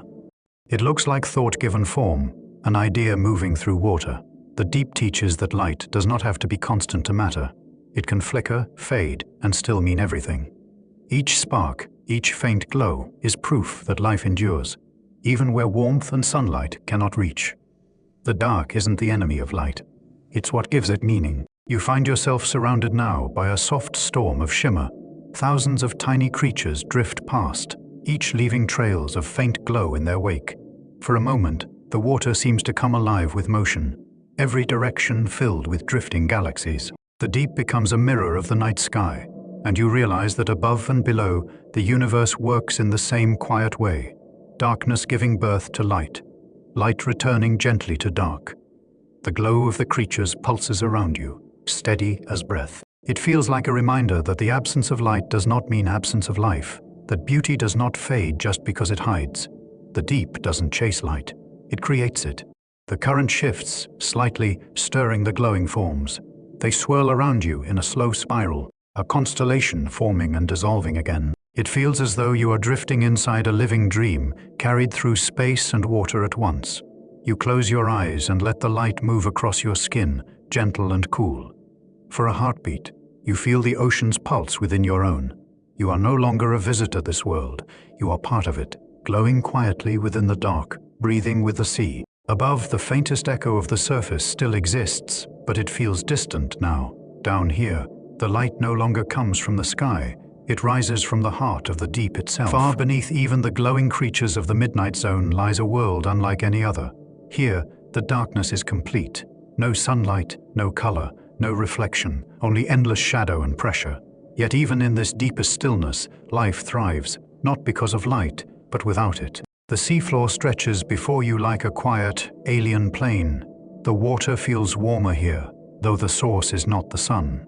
In the distance, faint plumes rise, columns of shimmering heat, twisting upward like smoke. These are hydrothermal vents, cracks in the Earth's crust where the planet exhales. Superheated water, rich with minerals, bursts into the freezing sea, forming clouds of black and white that billow like breath in winter. Around these vents, the impossible happens. Life grows where no sunlight reaches. Instead of drawing energy from the sky, these creatures draw it from the Earth itself. Bacteria near the vents convert chemicals, hydrogen sulfide, methane, into food through a process called chemosynthesis.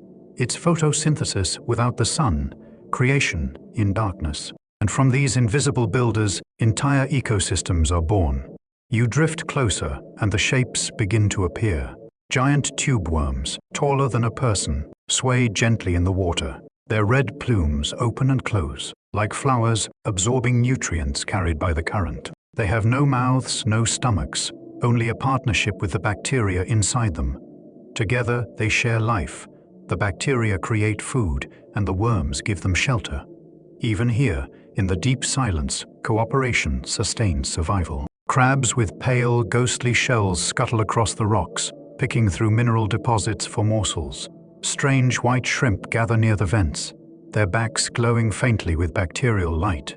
The heat here would boil water at the surface, yet these beings live in balance with it. They move calmly, unafraid, adapted perfectly to a world of extremes. The scene feels ancient, almost sacred. This could be the beginning of everything, the ocean's memory of its first breath. Scientists believe that life on Earth may have started in places just like this, billions of years ago. Warm water, rich chemicals, pressure, and time, all the ingredients for creation resting here in the dark. You float above it all, watching the slow movements of a world that never knew the sun. It feels strange and beautiful. This idea that life doesn't need light to bloom, that warmth can rise from below as easily as it falls from above. The sea, it seems, carries every version of existence, those that reach upward and those that build quietly in shadow. Tiny bubbles drift past, glinting in your light. They rise from cracks in the rock, carrying whispers from the molten core below. The Earth itself breathes through these vents, exhaling minerals, inhaling silence.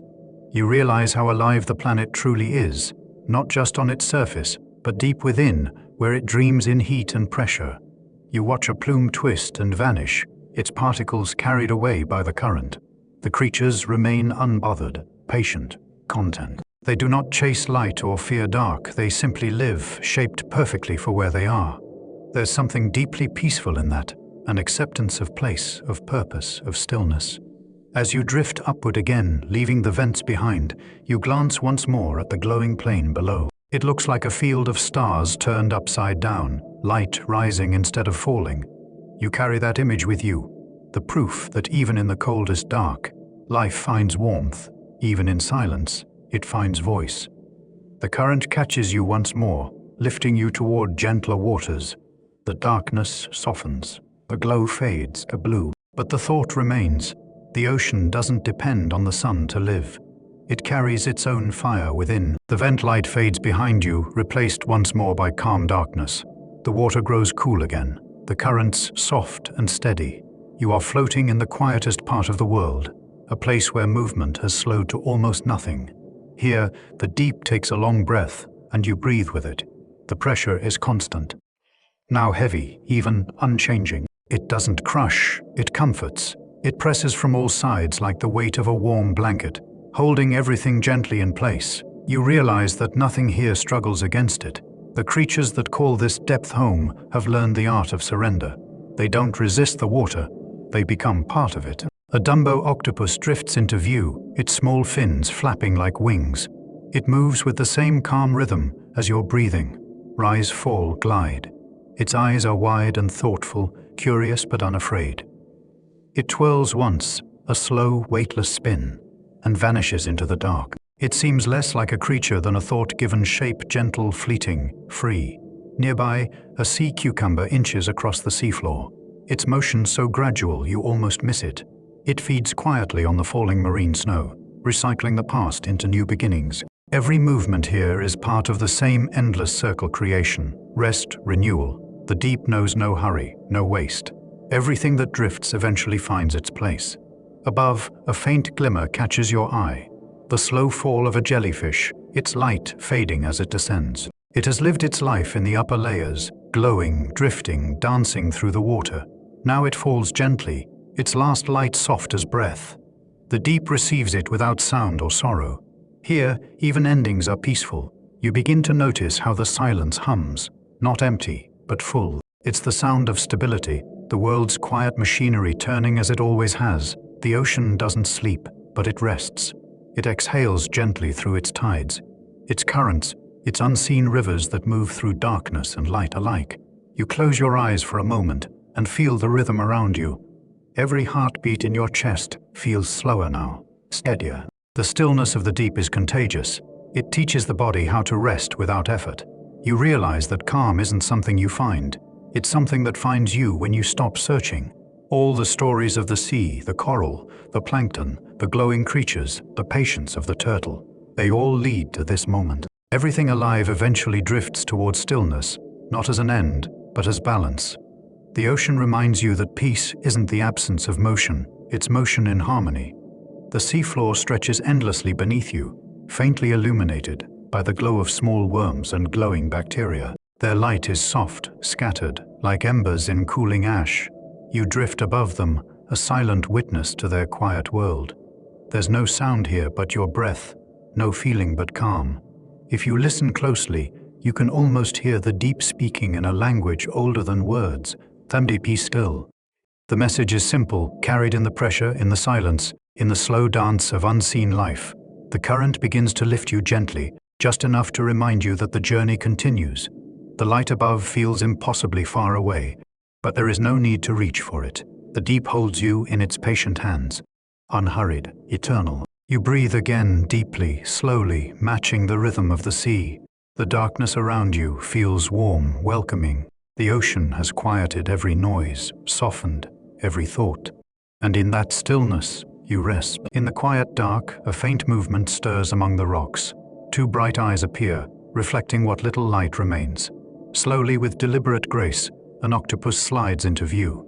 Its skin changes color as it moves, from the gray of stone to the red-brown of coral, then to a pale, ghostly white. It is both visible and invisible, both shadow and light. The octopus is unlike anything else in the sea. It has no bones, no shell, only a body made entirely of soft muscle and will. Each of its 8 arms moves with a mind of its own, tasting and touching the world, exploring every crevice. Scientists say that 2/3 of an octopus's neurons live in its arms, meaning it can think not just in its head, but through its body. Every motion is a decision, every gesture a thought. You watch as it drifts closer, its movements hypnotic and calm. It glides over the sand like smoke underwater, pulling itself forward with effortless rhythm. When it pauses, its skin ripples with patterns, dots, lines, waves of color shifting across its body. It's a language made of light and texture, a form of expression, so fluid it feels like emotion itself. Perhaps the octopus does not speak, but it feels see in ways we can only imagine. In experiments, scientists have seen them open jars, solve puzzles, even remember faces. Some have been known to play, collecting shells, rearranging stones, or squirting water at curious divers, almost mischievous in their awareness. It is intelligence without noise, creativity without chaos. You can almost imagine what it dreams about when it sleeps. When an octopus rests, its skin sometimes changes color, as though its body is replaying memories in light. Blues and reds ripple through it like moving thoughts. Does it dream of hunting, of hiding, of the shapes of the sea? Or does it dream of something simpler, the rhythm of water, the feeling of drifting weightless through the dark? For a moment it curls itself into a small ball, drawing its arms close. Then, with a single pulse, it expands again, changing form completely. It flows over a rock, slips into a crack, then reappears on the other side, transformed into a new color and texture. Watching it feels like watching thought itself take shape. It is alive in a way that feels both alien and deeply familiar. You realize that intelligence in the ocean doesn't always look like ours. It doesn't build or conquer. It moves, senses. It listens. The octopus doesn't impose itself on the sea, it becomes the sea. Its wisdom is not in control but in connection. Every pulse of its skin, every ripple of color, is a conversation with the world around it. The octopus lingers near you for a while, its arms drifting in slow spirals. It seems to study you as much as you study it. There's something curious in its gaze, not fear, not recognition, but a calm kind of wonder, as if it too is trying to understand what it means to exist. Then, as quietly as it arrived, it releases a puff of ink, dark, weightless, and soft as breath. The cloud swirls for a moment, then disappears, leaving nothing but still water behind.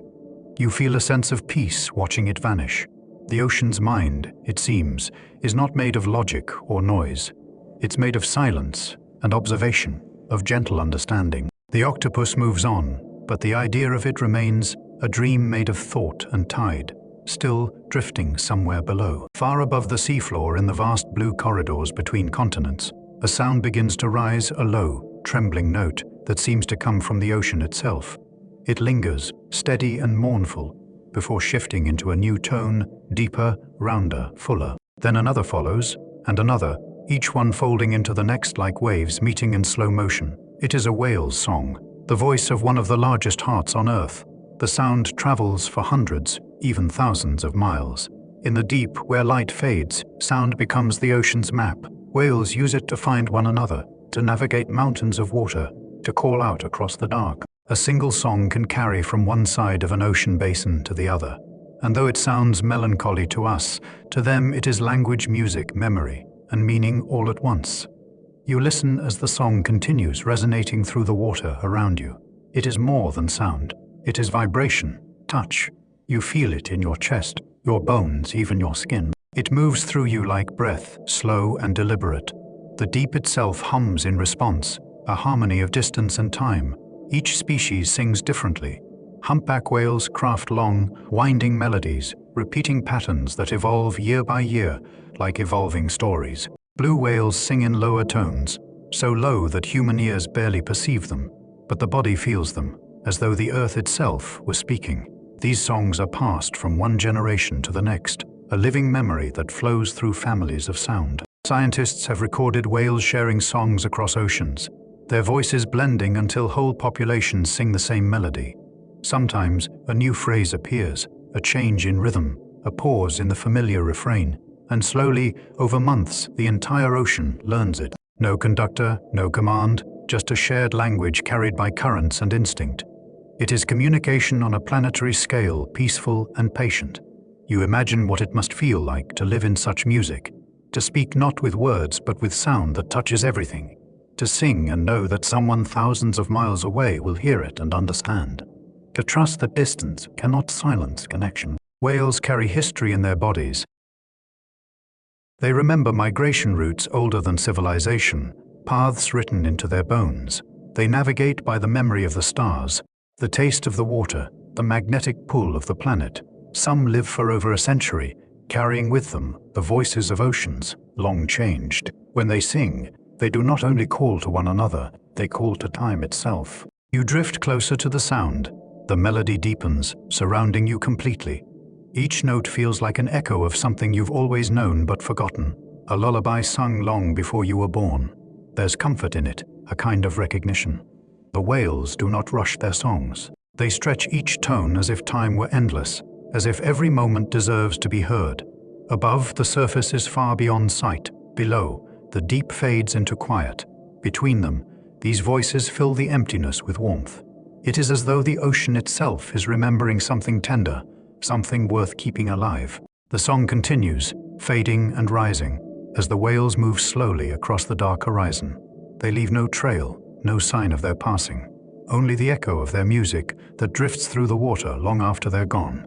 You stay still for a while, letting the final notes wash over you. The sound is not sad. It's timeless, full of patience and belonging. It tells you, without words, that nothing beautiful is ever truly lost. It simply becomes part of the ocean's memory. From the slow, haunting tones of the whales, the sea gradually brightens with new sounds. Short bursts of clicks, high whistles, and soft pulses that echo through the water like laughter. The rhythm is faster now, lighter, as though the ocean itself has begun to smile. You are entering the realm of the dolphins. They move through the blue in groups, weaving patterns around one another with effortless grace. Their bodies flash silver in the filtered light, each movement fluid and precise. There is energy here, but it is never frantic. It feels joyful, an expression of intelligence at play. Every flick of a tail, every arc through the current seems to carry meaning. Dolphins speak in sound. Their clicks and whistles travel far and clear, a language carried by water more efficiently than air. Scientists call it echolocation, but that word feels too small for what it truly is. Each click is both question and answer, a way of seeing through vibration. They send sound into the water, and when it returns, they know everything about what surrounds them, the size, the distance, even the heartbeat of what they've found. To them, the ocean is not silent. It's alive with information, with texture, with voice. They don't just hear the world, they feel it. It's as if the sea itself speaks to them, and they reply in kind. You watch as two dolphins swim side by side, their bodies almost touching. One whistles softly, and the other answers. Their conversation flows with rhythm and pauses, as natural as breath. Scientists believe that dolphins have individual names, distinct signature whistles that identify who they are. When separated, they call each other by these names, and the ocean carries the sound across the distance until they reunite.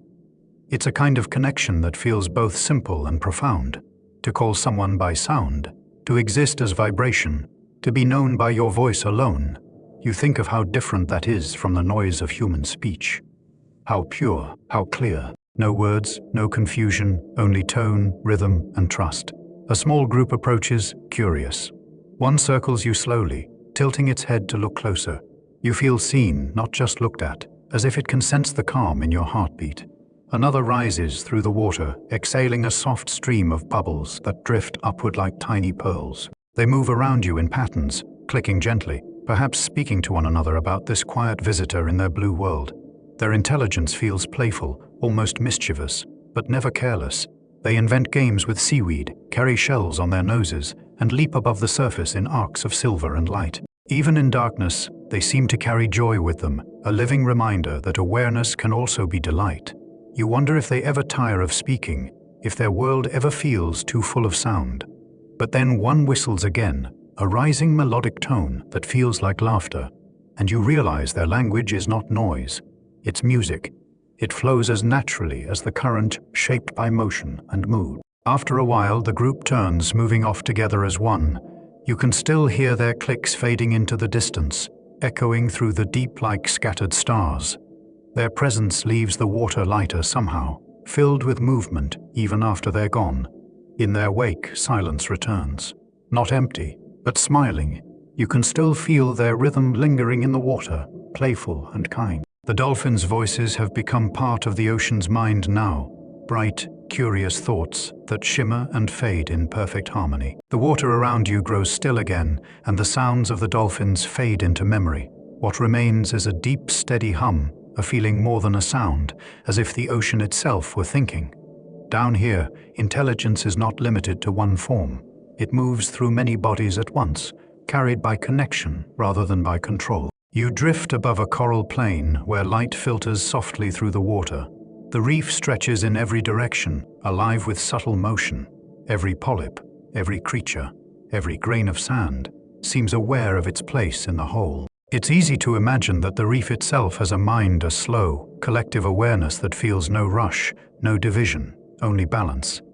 Coral colonies share information through chemical signals, passing messages across their stony skeletons, like neurons firing through a brain made of living rock. When one part senses stress, another responds. When one is touched by warmth or shadow, the others know. The reef behaves less like a collection of individuals and more like a single breathing organism, millions of lives moving as one. Elsewhere in the open sea, schools of fish perform their own kind of thinking. Thousands move together in perfect formation, twisting and turning as if guided by an invisible hand. No leader commands them. Instead, each fish follows the faintest cues of its neighbors, the flick of a fin, the angle of a turn. And in that shared awareness, chaos becomes coordination. The result is mesmerizing, a living cloud of silver that shifts shape in an instant. A thought made visible. This is swarm intelligence, the harmony of simple actions creating complex beauty. It exists everywhere, in birds that fly in flocks, in ants that build vast colonies, in the cells that form your own body. The ocean has always known this truth, that unity is not about sameness, but about sensitivity. To move together, one must listen deeply. You watch the fish swirl and divide, a wave of motion rippling through them like breath. When a predator approaches, they tighten their formation. When danger passes, they loosen again. There is no panic, only pattern awareness, flowing from one to all and back again. Even the smallest beings in the sea share this connection. Plankton bloom in great invisible webs, their growth triggered by changes in temperature, sunlight, and current. They respond not as individuals, but as a network, each one affecting the next. Each one part of a larger design. It is thought without mind, communication without words. You begin to feel it too, that sense of belonging, of being part of something wider and wiser than yourself. The sea doesn't separate observer from observed. It folds you into its collective rhythm, the pulse of your heartbeat, the slow expansion of your lungs, even the tiny eddies formed by your movement, all blend into the greater current. Perhaps this is what it means for the ocean to think, not with neurons or logic, but with flow, with balance, with harmony. Its mind is movement, its memory is tide. Every creature that lives within it becomes a single cell in that vast intelligence, each action echoing through the water in infinite, delicate ripples. The current carries you through the fish once more, and they part effortlessly, reforming behind you as though you were always meant to pass through. You look back and see no disturbance, only continuity. The pattern remains perfect. In the quiet that follows, the hum of the sea deepens. It feels aware, kind. The ocean does not think thidey about itself. It simply foides, a single consciousness, woven from water, light, and life. And as you drift, you realize that you are inside that thought now, carried gently within the mind of the world. You drift through the quiet blue, and for a long moment nothing moves. The water feels alive yet unhurried, as though it is deep in thought. After so much motion, whales, singing dolphins speaking, fish swirling in silver clouds, the stillness feels like an exhale. The ocean is not asleep, it is simply listening to itself. If you could translate the rhythm of its currents, the echo of its tides, perhaps you would find that the sea has always been thinking, not in words or logic, but in pattern and pulse. It thinks in waves, in migrations, in temperature and tide.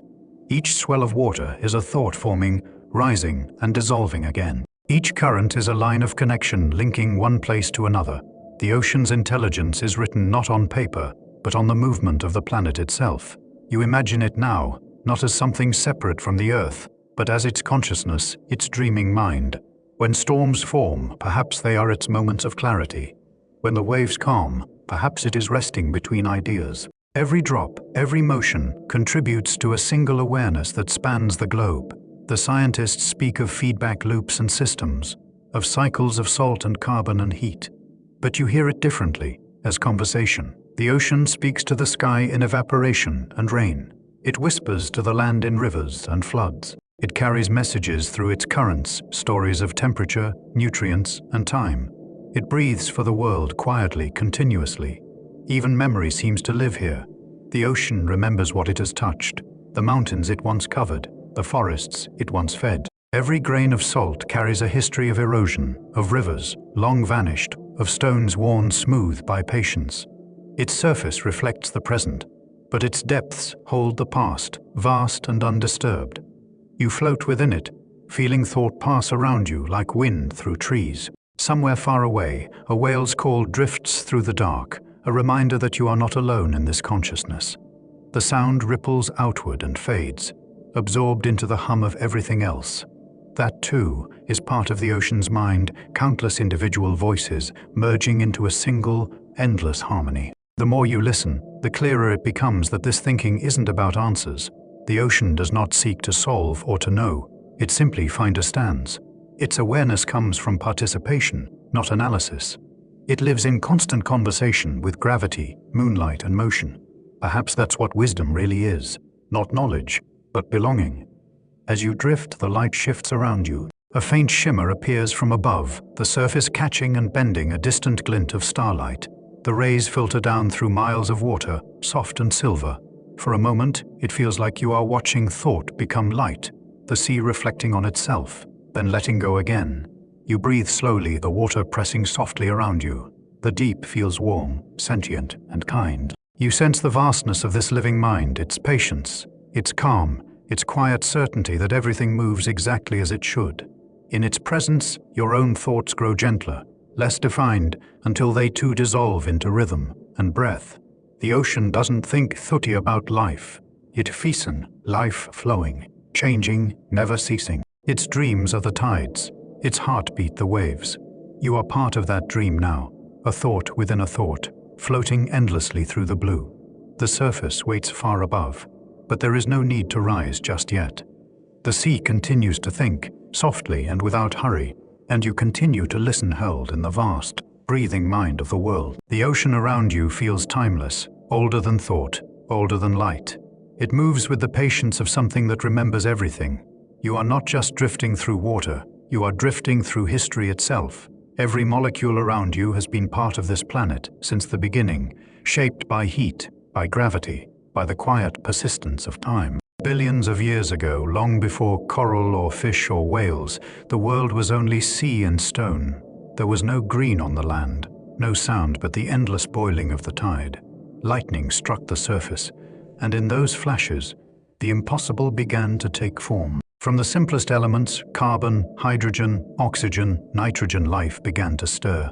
The first spark did not shout or blaze, it whispered. It was a molecule learning to copy itself, a pattern repeating, an echo gaining strength. It began here in the warm shallows of the young earth, in the chemistry of salt and sunlight. Tiny bubbles formed, burst, and formed again. Each repetition brought something new, a step closer to motion, to memory, to breath. You can almost feel that moment in the water now, a hum that has never stopped. Every cell in your body carries its signature, that same delicate sequence that once began in the sea. The ocean made life not by force, but by patience. It waited, stirred, and waited again until the right balance of warmth, pressure, and time allowed creation to begin. The first living beings were small, invisible to any eye. Microbes floated in the water like dust in sunlight, dividing, combining, evolving. They learned to use light to feed, to share. Some found strength in unity, joining together to form colonies, then tissues, then bodies. The ocean was their cradle, their teacher, their constant home. Even now, the sea carries those ancient memories. Every heartbeat of a whale, every flicker of a plankton cell, every breath you take, each is a continuation of that first quiet miracle. The code of life that began here still writes itself in you, in the forests, in the smallest blade of grass. You picture that early world, the glow of volcanic heat beneath dark skies, the first rains falling into oceans of possibility. No colors yet, no coral, no song, just water and energy, finding each other again and again. Out of that meeting, order emerged. Not quickly, not suddenly, but like dawn creeping across the horizon. So slowly you would never see it happen, yet so steadily it could never be stopped. Scientists call it abiogenesis, the origin of life from what was not alive. But here, in this vast calm, it feels more like remembering than beginning. The ocean knew what to do. Given time, it always finds balance, always moves toward life. It does not rush, it simply continues. You let that thought sink in, the idea that everything living, every sound and color and thought, came from water. The ocean is not just the birthplace of life. It is life's ongoing heartbeat, its unbroken story. Each wave that rolls across the surface still carries that rhythm, the echo of the first pulse, the first breath. As you drift through the stillness, you realize that the ocean has never stopped creating. It births new worlds every second, in every cell that divides, in every coral polyp that grows. The beginning never truly ended. It only changed form. You breathe softly, the water around you warm and vast.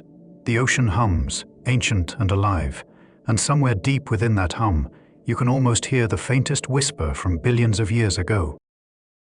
the first voice, the first heartbeat, the first life awakening in the dark. The farther you drift through this ancient sea, the more you feel its memory pressing softly around you. Every drop of water, every grain of sand has touched the story of the earth. The ocean is not just alive, it is an archive, a keeper of time. Beneath the calm surface lies a vast library of stone. The seafloor, though silent, holds a record of all that has ever lived here. Layer upon layer of sediment settles over centuries, over millennia, preserving shells, bones, and traces of movement. Fossils, small, delicate, patient, sleep within those layers, untouched by the rush of the world above. If you could brush away the sand, you'd find them, spiral shells of ammonites that swam when continents were still drifting apart, coral colonies from seas long vanished, teeth of sharks that hunted millions of years before whales began to sing. Each one a whisper from a different era carried forward in stone. The ocean keeps its history gently. Unlike the wind or the fire, it does not destroy. It transforms. What once was flesh becomes mineral. What once was motion becomes stillness. The shells that fall to the seafloor are pressed by time. Their curves and ridges slowly turn to limestone. The bones of ancient fish are replaced by crystal, molecule by molecule, until they gleam like glass. Time here does not erase, it reshapes. You imagine those early seas filled with creatures now long gone, trilobites crawling across the sand like armored thoughts, giant squids stretching their tentacles into the dark, massive reptiles breaking the surface to breathe air that smelled of new rain. The world then was wild, unmeasured, full of invention.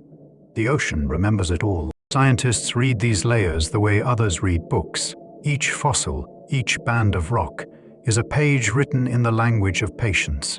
They can tell when the seas grew warmer, when ice advanced, when coral thrived, when it fell silent. The story of life on Earth is written not only in DNA, but in the stones that once were alive. You drift lower, closer to the seabed. The light fades to grey. Below you stretches a plain of silt, smooth and undisturbed. But within that quiet mud lies a billion years of memory. Every footprint left by a crab, every ripple carved by a current, becomes part of the ocean's handwriting. Even silence leaves an impression here. The weight of time feels different underwater. It doesn't crush, it surrounds. Down here, the past is not separate from the present. It coexists, folded layer upon layer, like the pages of a sleeping book. You realize that everything you see, every living thing above and below, stands upon this vast foundation of memory. You reach out, letting your hand move through the water above the seafloor. You cannot touch the fossils themselves, but you feel their presence, the warmth of history beneath the cold. The ocean remembers not through sound or sight, but through being. It holds everything, forgets nothing. Above, a current stirs the silt, lifting tiny flecks into the water. They drift upward, glowing faintly in the filtered light, as if the past were rising again to meet the present. You watch them swirl, slow and silent, like thoughts returning to the surface. Perhaps that is what fossils truly are, not remains, but reminders. They are the ocean's way of whispering that everything changes, but nothing is truly lost. Life may move forward, but it always leaves echoes behind. You drift a little higher, letting the current carry you onward. The seabed fades into blue shadow, but the feeling remains a quiet awareness that beneath every wave, time sleeps in layers of stone. The ocean remembers, so we don't have to. The ocean has never forgotten its oldest children. Even now, among its waves and trenches, there are beings who have carried the memory of ancient worlds through unbroken time. They live quietly, almost unchanged, as though the ages themselves have moved around them. You drift through the water, and one of these elders appears, a horseshoe crab, its shell gleaming dull bronze beneath the light. It moves slowly along the sandy bottom, its tail spine trailing like a brushstroke behind it. This creature has walked the seafloor for more than 400 million years, surviving extinctions that erased entire kingdoms of life. It has watched continents divide, glaciers advance, and forests rise from oceans, and yet it has never needed to reinvent itself. Its design was perfect from the start. Nearby, another survivor glides into view, a shark calm and steady. Its movement as fluid as breath. Its eyes are dark, its body shaped by a lineage older than trees. Long before birds flew or flowers bloomed, sharks were already here, roaming the seas with quiet certainty. Their ancestors were smaller, stranger, but their rhythm was the same, unhurried, eternal. The shark passes without hurry, its tail swaying in time with the current. There is no malice in its movement, only purpose. It hunts when hungry, rests when full, its life governed by balance rather than fear. The ocean shaped it to endure, not to dominate. Watching it, you feel that endurance within yourself, a strength that asks for nothing but patience. Above, the soft glow of jellyfish drifts through the blue. Their delicate forms pulse with light, the same rhythm that once filled the ancient seas. Fossils show they have existed for more than 500 million years, their design unchanged. They are as close to eternity as anything alive. When they move, it is like watching the first breath of the world repeated again and again. Turtles, too, belong to this ancient order. Their slow migrations trace lines across time as much as space. Some species return to the same nesting grounds used by their ancestors 100 generations before. The sea remembers them, and they remember the sea. It is a partnership written in salt and patience. Everywhere you look, these survivors carry the same quiet wisdom, adapt without haste, change without forgetting. They teach that endurance is not defiance but harmony, the ability to bend with the world, to flow with its changes rather than resist them. The ocean rewards those who move with its rhythm. You imagine what it must mean to live through such vast spans of time, to watch entire eras rise and fade, yet remain, to feel the same currents touch your body that once touched the first life to ever swim. These creatures are more than survivors. They are living bridges between what was and what is. The horseshoe crab continues its slow journey across the sand, its legs stirring faint trails behind it. Above, the jellyfish pulse softly, their light fading and returning like thoughts. The shark disappears into the blue distance, its outline swallowed by shadow. They leave you surrounded by stillness, a stillness not of emptiness, but of persistence. You realize that in some quiet way, you are their descendant too. The same molecules that shaped their bodies move through yours. The same patience that carried them through eons resides somewhere deep in your heartbeat. Life doesn't erase its past. It carries it forward, one breath, one cell, one tide at a time. The current shifts, gentle and warm. The ancient ones fade into the blue, their presence lingering like the echo of a long forgotten song. The water hums softly around you, timeless and complete. The ocean has shown you its elders, the keepers of its memory, and now invites you to drift onward, toward the story of the earth itself, still written in the shifting sea. The ocean has never been still. Even when it looks calm, it is always moving slowly, silently, reshaping the world grain by grain, tide by tide.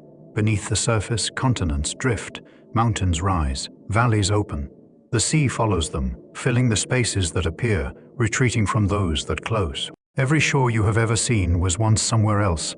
You float within this movement now, surrounded by time measured not in days or years, but in millennia. The water around you feels timeless, yet alive. It carries the memory of the Earth's slow breathing, the constant rhythm of expansion and return. Millions of years ago, the continents were one vast landmass, surrounded by a single global ocean. Scientists call it Panthalassa, all sea. When that ancient world began to split, the water followed the fractures, carving the shapes of the oceans we know today. Every gulf and current, every trench and ridge is part of that long unfolding story. The seafloor beneath you moves too, though too slowly to see. At the mid-ocean ridges, molten rock rises from deep within the planet, hardening as it meets the cold water. New crust forms, and the old crust is carried outward, sinking again into the mantle at distant trenches. The entire ocean floor renews itself every 200 million years, an eternity to you, but a single heartbeat to the planet. This slow cycle is the ocean's heartbeat, its way of breathing across time. It shapes weather, temperature, and life itself. When currents shift, entire climates change. When ice melts or grows, shorelines move. To the ocean, there is no destruction, only transformation. The sea has drowned mountains and uncovered deserts, erased coasts and created new ones, all without hurry, all without regret. You imagine it as a great, patient sculptor. Every wave that breaks against stone, every current that sweeps across sand is part of its quiet art. Even the continents owe their form to its touch. The ocean's hands are made of motion and time. Somewhere far above, storms gather and fade, shaping tides that reach even here. The pull of the moon moves billions of tons of water every day, a silent conversation between worlds. The earth turns, the moon responds, and the ocean rises and falls in rhythm. It is a dance so steady that every creature on the planet moves in step with it. Every seed, every tide pool, every sleeping heart. The water around you feels heavier now, filled with age and memory. You think of all it has seen, the birth of continents, the rise of coral, the slow wandering of the poles. Even now, the ocean continues its quiet rearranging, carrying warmth from one hemisphere to another, balancing the world's breath. You drift past a deep ridge where the seafloor splits, glowing faintly from the heat below.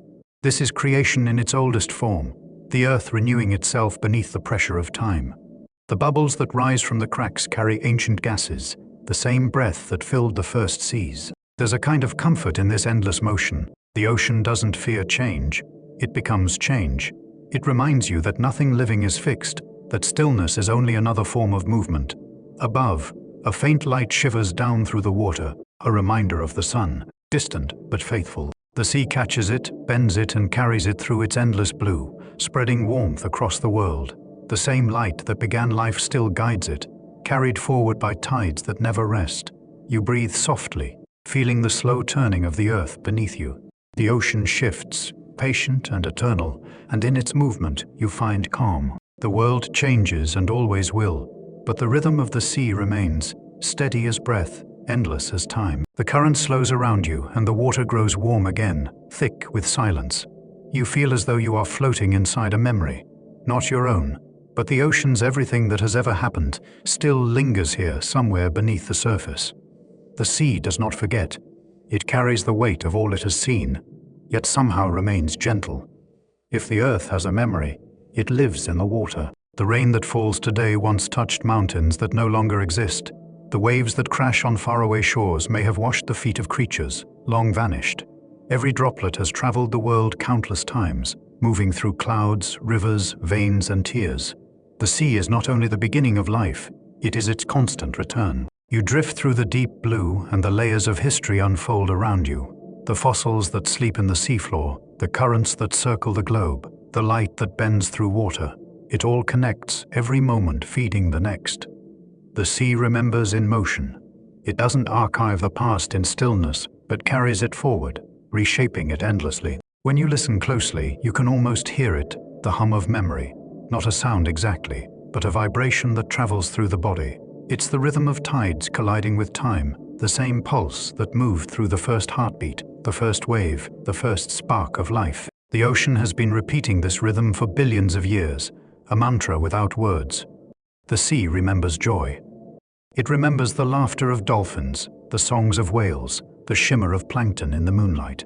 It remembers storms too, the roar of wind, the crash of waves against stone. But it holds them both the same way, gently, without judgment. The water teaches that nothing lasts forever, not even fury. All things, given time, dissolve into calm. You think of the life you've seen in this journey. The coral cities, the drifting plankton, the patient turtle, the creatures of the deep. Each one carried traces of what came before, living proof that memory can be a form of continuation. The past doesn't vanish, it transforms.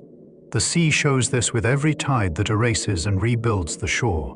Above you, a faint gleam of light filters down from the distant surface. It dances on the currents like something familiar, a reflection of sky and stars. That same shimmer has touched every generation that's ever lived. It falls on you now as it once fell on the first life in the water. In its way, that too is memory, the endless return of light to its oldest mirror. The ocean holds sorrow as gently as beauty. Somewhere, ships rest on the seafloor, cradled in sand. Lost cities sleep beneath coral, turned to gardens of color. But the sea does not mourn. It turns even ruin into rhythm, even endings into new beginnings. Nothing here is truly gone. Everything returns in another form, another tide, another wave. You breathe slowly, and the realization settles deep inside you. The sea remembers not through holding on, but through letting go. Its memory is movement. Its wisdom is renewal. It teaches that remembrance does not mean to cling. It means to carry forward softly, as the water does with light, with sound, with life.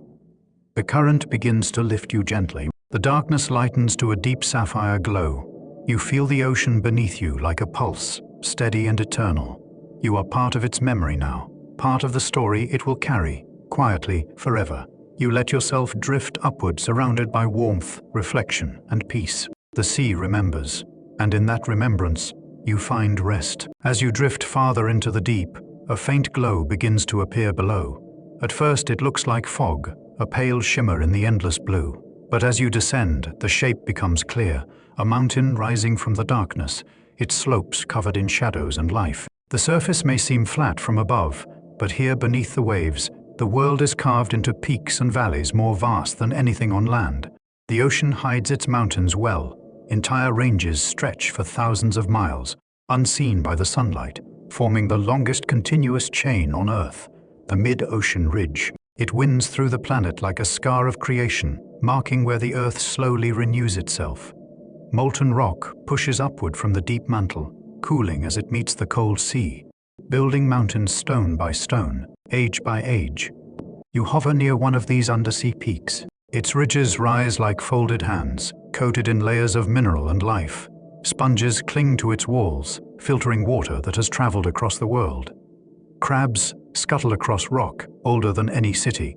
A faint current slides over the slopes, carrying whispers of warmth from deep within the planet's heart. The mountain feels alive, though it never moves. It hums with slow heat, a steady pulse that has shaped the sea since before life began.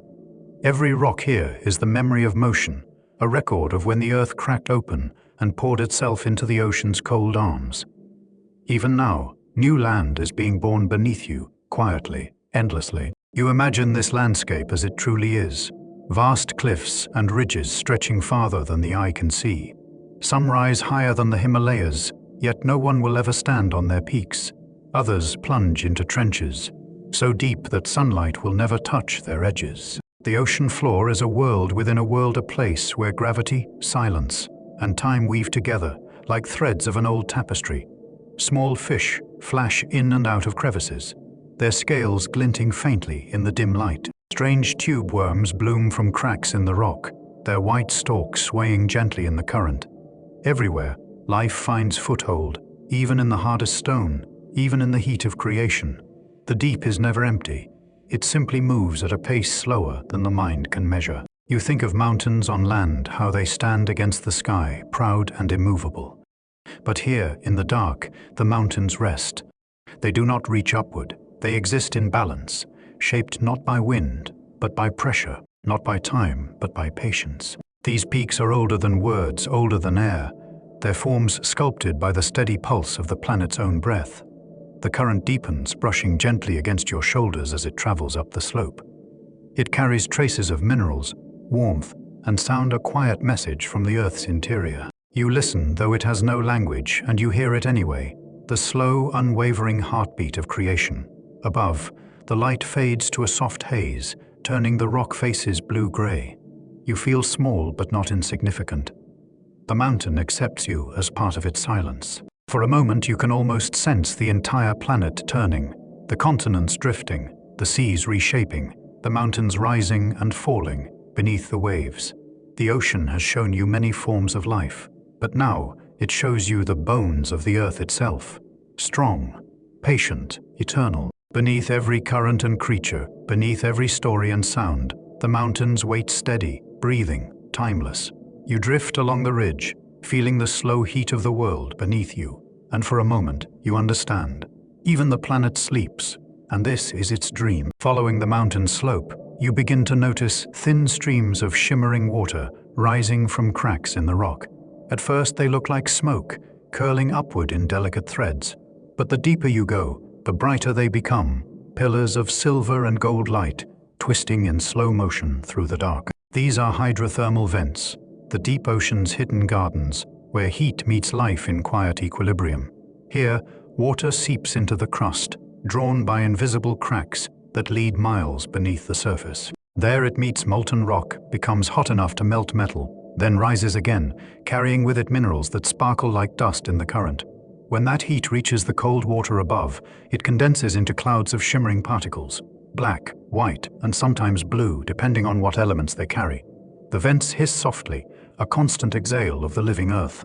Around these strange chimneys, life blooms. Tubule worms as tall as a person wave their feathery red plumes. They have no mouths, no eyes, no need for sunlight.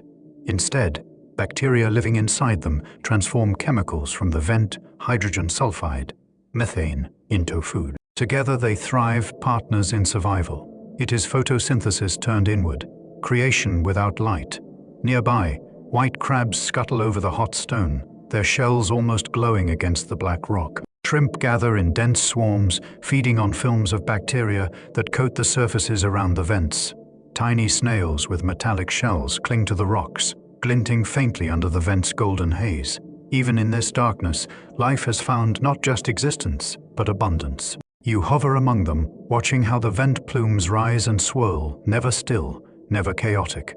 The water here is alive with contrast, freezing and boiling, silent and humming, black and brilliant. It feels like standing at the edge of the world's first breath. This place defies expectation. It is not a wasteland but a cradle, a reminder that warmth and creation can come from within as easily as from above. The same forces that could destroy have built a home instead.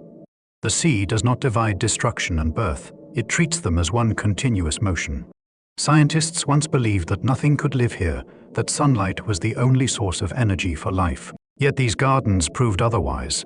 They revealed that existence can emerge anywhere balance exists, even where light has never touched. The Earth's inner fire feeds the same kind of patience that stirs in every ocean current, in every heart. You notice how still the creatures are. They don't rush or flee, they simply belong. The worms sway softly in the flow, the crabs move with deliberate care, and even the vents themselves pulse in a rhythm that feels almost like breathing. This is the calm of perfect adaptation, the kind of peace that comes when life and environment move as one. A warm current brushes past your hand, carrying tiny flecks of glowing mineral. They drift upward, vanishing into the blue-black above. That heat will rise until it cools, sink again, and return an eternal cycle of motion, chemistry, and rest. You feel as if you are standing in the heart of the earth itself, surrounded by its pulse and purpose. Everything here is temporary, yet nothing feels fragile. The vents will close one day, their warmth fading, but the sea will remember their pattern, and new ones will rise elsewhere. Nothing truly ends in water. The light from the plumes flickers across your face, painting the world in gold. The heat, the silence, the life, all of it moves with the same rhythm as your breath. You realize that creation doesn't always begin with noise or light. Sometimes it begins in darkness, in stillness, in the deep patience of the world, waiting to bloom. The current shifts again, drawing you away from the shimmering vents and into deeper water. The light from the hydrothermal plumes fades, replaced by a deeper, endless blue. The temperature drops slightly, and the sea feels heavier here, more solemn. Ahead, the seafloor begins to fall away, a sheer wall plunging into darkness. You have reached one of the ocean's great trenches, a canyon so deep that even sound itself seems to rest. You drift closer to the edge and look down. There is no bottom in sight, only shadow upon shadow, stretching farther than the mind can measure. These trenches are the deepest parts of the Earth's crust, carved by tectonic plates sliding beneath one another. Some reach nearly 7 miles below the surface, deeper than the highest mountains are tall. They are the world's quietest places, where gravity and water meet in perfect balance. The pressure here is immense, so heavy it would crush steel, yet so evenly spread that it feels like nothing at all. The deep doesn't push or squeeze, it simply surrounds, holding everything in stillness. You can feel it even now, a calm weight pressing evenly across your skin, not to restrain. It's a reminder that even the greatest forces of the world can be gentle. You drift downward slowly, following the faint outlines of rock that descend into the dark. The trench walls rise around you like ancient cathedrals, their surfaces covered in soft layers of sediment. Occasionally, a flicker of life appears, a tiny shrimp, a glowing worm, a small fish whose body shines with its own light. Even here, in this silence, the sea whispers with quiet existence. Sound moves differently in the trenches. When a whale sings far above, its voice can travel for hundreds of miles before fading. Down here, those echoes arrive like ghosts, soft, stretched, and distant. You listen carefully and can almost hear them, a low, fading hum that seems to come from every direction at once. The sound is not lonely. It feels eternal, as if the deep itself is humming along. The ocean floor below is uneven, sculpted by eons of motion. You can see deep scars in the rock, where plates have collided and parted again. Small plumes of silt rise where tiny creatures burrow through the soft ground, turning the sediment in slow spirals. Even in the deepest silence, life continues its patient work. If you stay still, the water seems to hold you completely. There's no sense of motion anymore, only the faint vibration of the planet turning. Time itself feels slower here, stretched into something almost sacred. You are not outside the world in this place, you are inside it, closer to its pulse than ever before. Somewhere below, perhaps miles deeper still, there are small pools of dense, briny water lakes within the sea. Their surfaces shimmer faintly, reflecting what little light exists. They are so heavy that nothing mixes with them. They remain separate, still, untouched for thousands of years. To see them is to witness silence made visible. You let yourself hover above the canyon, weightless, the silence wrapping around you like velvet. The absence of sound is not emptiness, it is fullness. It's as though the ocean has drawn in a long breath and simply never exhaled. For a moment, you close your eyes. The stillness becomes absolute. You can feel your own heartbeat echo in the quiet, slow and steady, matching the rhythm of the sea. The world feels impossibly vast, yet you fit inside it perfectly. When you open your eyes again, the trench below glows faintly with bioluminescent life, small sparks drifting through the dark like falling stars. The silence remains, but it feels alive now, filled with presence. The ocean's deepest places are not empty. They are listening. Leaving the deep canyon behind, you feel the water begin to move again. The stillness of the trench gives way to a slow, steady flow, gentle at first. Then constant, a quiet stream that seems to stretch forever. You are entering the great circulations of the sea, the invisible rivers that turn within the ocean itself. These are the ocean's arteries, its slow and endless pulse. From the warm surface to the cold abyss, the water moves in vast loops, carrying heat, salt, and memory from one end of the planet to the other. Every current is part of a single global system, the ocean's own breath, shared across the world. You drift within one of these currents now. The water feels different, smooth, sure. It doesn't rush, yet it never stops. Around you, microscopic life travels quietly with it. Plankton and tiny eggs suspended in the stream. Some of these will rise to the surface and bloom into color. Others will sink again, completing a cycle older than land. The current carries warmth northward from the tropics, where sunlight fills the surface like liquid gold. As the water cools, it grows denser, sinking slowly back toward the depths. This great conveyor of temperature shapes every climate, every season. The breeze that touches a desert, the rain that feeds a forest, the snow that settles on mountain peaks, all begin here in the moving heart of the sea. You imagine the earth as one vast body, its heartbeat driven by the ocean. The currents swirl around continents, slip through narrow straits, dive beneath ice shelves. They touch every coast, every island, every hidden trench. Even the deepest places you've seen are stirred by their motion. The world's balance depends on this slow circulation, quiet but unending. Far below, the deep current flows colder and darker, tracing invisible paths across the seafloor. It moves slower than thought, taking centuries to complete a single loop around the planet. A drop of water sinking near Antarctica may not rise again until it reaches the North Atlantic. Generations later, the ocean measures time not in days or years, but in journeys. Above, the surface current dances with wind, forming ripples that catch the sun. Below, the deep water moves with a patience that feels almost conscious. Together they create a balance, one fast, one slow, one touched by air, the other by silence. It is this balance that keeps the world alive. You feel the current press gently against your body, guiding you forward. There's no resistance, no struggle, The motion feels natural, like breathing. The water carries you effortlessly, and for a moment you sense that this flow is not just physical, it is thought, memory, and life, all woven together.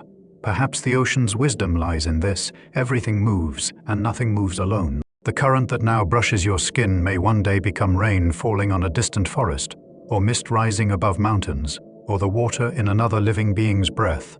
The cycle never breaks, it only transforms.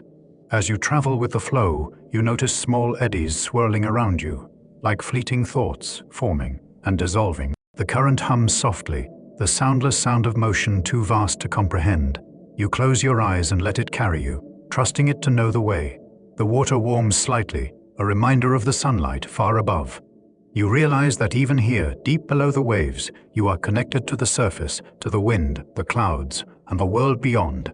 The current ties them all together, unseen but unbroken. When you open your eyes again, the flow has steadied into a calm rhythm. You are part of it now, drifting within the slow, patient breath of the world. The ocean moves, and with it everything moves. And in that movement, there is peace. The current carries you onward, steady and sure. You can no longer tell where it began or where it ends. It feels less like a river and more like a heartbeat, slow, constant, eternal. Every motion in the ocean, from the smallest ripple to the turning of the tides, seems to echo that rhythm. You are inside the pulse of the planet now, listening from within. If you could see the Earth from far above, you'd notice it too, the ocean's breathing.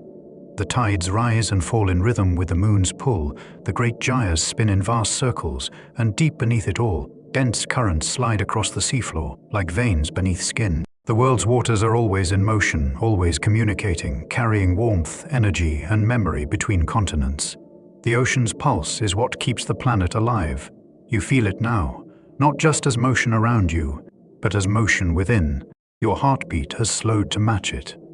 Your breath moves with the current, gentle and unhurried. The water presses evenly against you, as though it were listening, adjusting, syncing with your rhythm.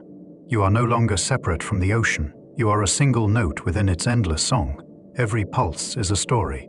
Some are fast, like storms, sweeping across the surface, full of energy and change. Others are slow glacial drifts, deep currents, the rise and fall of sea levels over millennia. Yet all are connected. Together, they form a harmony so vast that it can only be felt, never fully understood. The ocean's heartbeat isn't always steady. Sometimes it quickens, the warmth of the tropics spreading farther north, the ice melting a little faster. The water expands, shifts, adapts.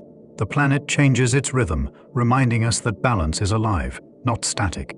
Even imbalance is temporary, for the ocean always seeks to find its way back to calm. You drift higher, following a current that flows upward through layers of blue. The water brightens, and faint light returns. You realize you are rising through the world's circulatory system, carried by the same forces that have shaped every coastline, every season, every living breath. If the Earth has a heart, it beats through water. Every drop that falls from the sky, every wave that touches the shore, every tide that turns the sand, it all flows from this rhythm. The pulse moves through rivers and clouds, through storms and still ponds, through the bodies of every living being. It is the same motion that stirred the first cells in the ocean's cradle, the same rhythm that hums in your veins now. You listen. It is faint, but unmistakable, a low, constant thrum, like the sound of the world sleeping. The ocean does not hurry. It does not hurry. Even when the surface storms rage, the deep remains steady, keeping time. The pulse reminds you that peace is not stillness, it's continuity. You open your eyes. The water around you glows faintly now, silver and blue. The current wraps you in warmth and carries you upward. You feel each heartbeat of the planet echo softly through your body, a whisper of balance, of belonging. The surface light grows stronger, yet the calm remains. You know now that this rhythm doesn't stay in the ocean, it travels with you, in every breath, every thought. Wherever you go, the pulse continues. As you drift toward the lighter water above, you carry the sound with you, the slow, patient throb of a world at peace with itself. The ocean's pulse, the planet's breath, the memory of all that has ever lived. It beats on, gentle and eternal, and in its steady rhythm, you find your own. The water around you grows lighter, shifting from midnight blue to a soft, silvery glow. The pressure eases, and the pull of the current feels gentler now, more like breath than movement. You are rising slowly toward the surface, where light and wind and sound begin to return. The first thing you feel is rhythm. It's everywhere. The water swaying against your skin, the faint hum of motion that ripples outward in every direction. Waves are the ocean's voice, its oldest form of expression. Long before any creature learned to sing or call, the sea was already speaking, through motion, through repetition, through the soft conversation between gravity and wind. You break through a layer of warmth and feel the surface stirring above you. The water begins to sway in wider arcs, rising and falling, rising and falling. Each crest carries energy across miles of ocean, though the water itself moves little. The wave travels, not the water. The sea simply passes the message along. That's how the ocean speaks, through movement that never ends, through patterns that repeat yet never truly stay the same. Some waves are born from storms, others from the pull of the moon. Some travel thousands of miles before reaching land, their message unbroken across time and distance. You float just below the surface now, and you can feel the dialogue above. Every ripple, every swell is a response to wind, to temperature, to touch. The sea listens as much as it speaks. When the breeze strengthens, it answers with larger waves. When calm returns, the water softens, smoothing its voice into whispers. To the human ear, waves sound like repetition, but to the ocean, each one is unique. A sentence, written in the shape of water, a phrase carried by light. If you listen closely, you can hear differences in tone. The low thrum of long swells rolling in from far horizons. The soft hiss of foam folding back into itself, the quiet patter of rain touching the surface. Each sound is part of the sea's unending conversation with the sky. On land, people often speak of calm seas and rough seas as though the ocean changes its mood. But out here, you understand that it never truly shifts. It only expresses. Every wave, no matter how gentle or fierce, belongs to the same rhythm, the same truth. It is the language of movement. Everything connected, everything in motion. You think of all the creatures who listen to this language. The whales who navigate by sound, the seabirds who follow the patterns of swells to find land, even the coral reefs that sense the pressure of waves, adjusting their growth to their rhythm. The sea's voice reaches everyone. As you rise closer to the air, you feel the waves lift and lower you, not as a force but as a cradle. You move with them now, breathing in sync. Each crest lifts you toward light, each trough lowers you into calm. It's as if the ocean is teaching you its words, not through sound, but through feeling. Above, the surface gleams like glass. The wind kisses the water, and small ripples begin their endless journey outward. You realize that the ocean is never still because it is always speaking, always remembering, always responding. You close your eyes for a moment and let the waves move you. Their rhythm is your rhythm now, the quiet, unending pulse of a planet in conversation. The sea speaks in waves, and you understand without needing to reply. The waves rise and fall around you, each motion carrying the quiet memory of the wind. It is easy to forget that the air and the sea are not separate. They breathe together. Every ripple begins with a sigh of air, a whisper that touches the water and becomes form. The surface is their meeting place, where sky and ocean share their endless conversation. You lift your face toward the surface and feel it, the faint, cool brush of wind gliding over the waves. It isn't loud or forceful, just steady, alive. The air tastes faintly of salt. Above you, clouds drift like slow thoughts, their reflections wavering in the water below. For a moment, it's hard to tell where sea ends and sky begins. The wind moves differently here, restless yet graceful, invisible yet powerful. It stirs the upper layers of the ocean, mixing warmth and cold, carrying oxygen downward where fish and coral breathe it in. Each gust that dances across the water begins a chain reaction that reaches to the seafloor. Even the smallest breath can set the entire world in motion. You think of how the wind travels, born from differences in warmth and pressure, moving from one horizon to the next. It touches mountaintops, deserts, forests, and seas, connecting them all through invisible rhythm. The same air that brushes your face now once passed through distant valleys and across frozen tundras. It is the traveler of the planet, never resting, always returning. The waves shimmer in response, their surfaces rippling with the wind's gentle touch. This is how the ocean listens, by giving shape to the unseen. Every breeze leaves a pattern behind, a signature that lasts only a heartbeat before another replaces it. The water doesn't resist, it receives, mirrors, and releases. In its movement, there is trust. You float just below the surface, watching sunlight dance through the ripples above. The wind bends the water into small peaks and valleys, each one glittering like liquid glass. The pattern changes constantly, but never feels chaotic. It's the language of motion and surrender. The same conversation repeated endlessly yet always new. Without the wind, the world would fall still. The air would stagnate, the waves would rest, and the ocean's voice would fade. But with it, the sea breathes. The two exist as partners, the air shaping the surface, the water feeding the sky with vapor, cloud, and rain. They complete each other, a cycle so vast that even silence depends on it. The gentle gust above turns into a soft rhythm, like breath made visible. You can feel the difference with each exhale of wind, the lift in the water, the shift in sound, the quiet rustle that passes over the waves. The air is alive, but peaceful. It doesn't demand movement, it invites it. You remember storms, their fierce winds, their crashing waves, and how even in their chaos there is purpose. The wind clears, the sea cools, and calm always follows. It's a reminder that even power, when balanced, is part of peace. The same force that can stir a tempest can also smooth the sea into glass. The water around you feels warmer now, alive with motion but full of calm. Above, the wind hums softly, carrying the scent of salt and sunlight.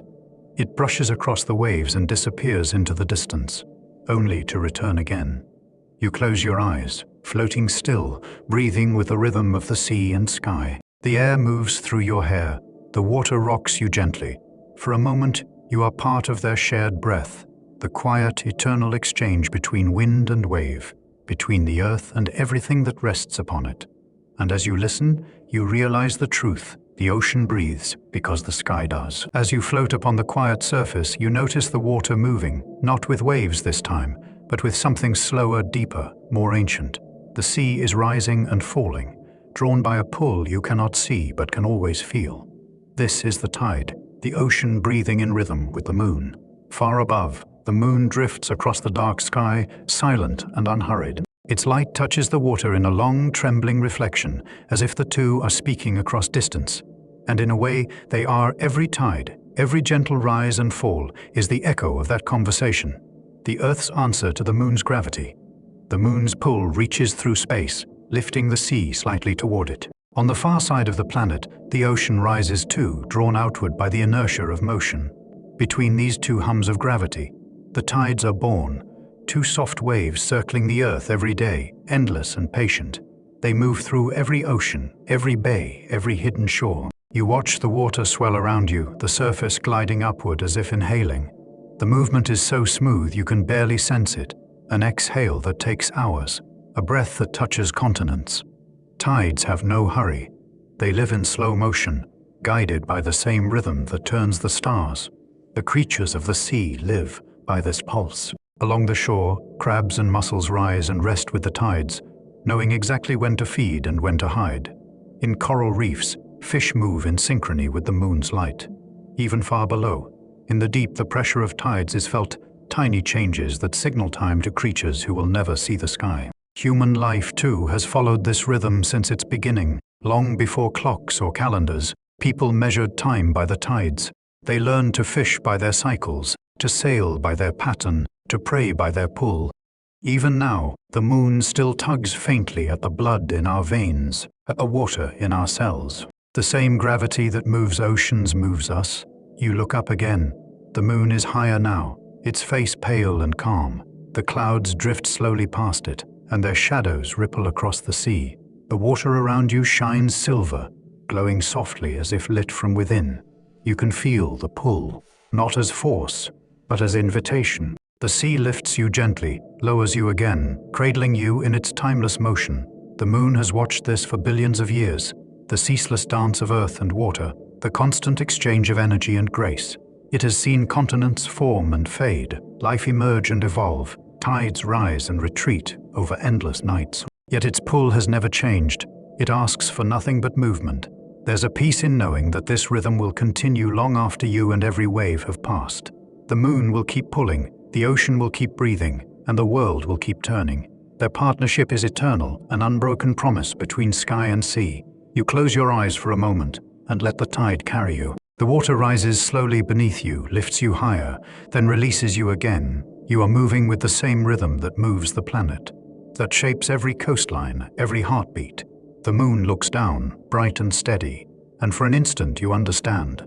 This is gravity, not as weight, but as love, a constant, invisible embrace that holds the world together. The sea sighs softly, and you sigh with it.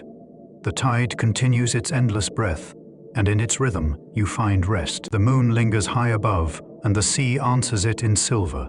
Every ripple catches the light and bends it, scattering it into 1,000 soft glimmers that dance across the surface. You float among them, surrounded by quiet radiance. It feels as if you are suspended inside liquid light, the line between sea and sky dissolved into shimmering calm. The surface of the ocean is a living mirror. It changes with each breath of wind, each passing cloud. Sometimes it shines like glass, smooth and unbroken. Other times it ripples like silk, alive with motion. The light never repeats itself. Every moment the sea writes a new pattern, an endless dialogue between air and water, between brightness and depth. In the morning, sunlight turns the waves into fire. Each crest flashes gold before folding back into blue. By afternoon, the sea glows a softer hue, the horizon blurring where sky and water meet. And at dusk, when the light lowers, the world transforms again. The colors stretch and melt rose amber, violet, before sinking gently into shadow. The sea holds them all, remembering every color of day and night.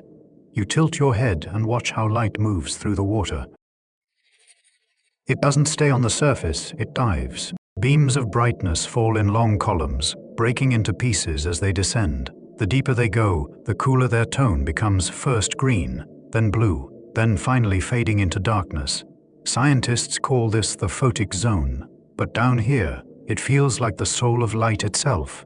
Every creature that lives near the surface carries that glow within them. Scales gleam, shells shine, and translucent fins catch the shimmer of the sun. Some even use the light as communication, flashing, reflecting, mirroring one another in slow patterns of recognition. To live here is to be shaped by brightness, to move with it, to breathe it in. When clouds pass over, the water dims and the surface turns to slate. The reflection disappears and the ocean grows quiet. But it doesn't lose its light, it only hides it. Beneath the stillness, the water continues to glow faintly with memory.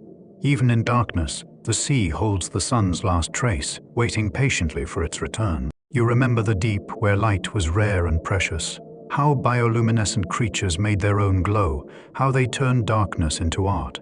Up here, light is abundant, but it feels no less sacred.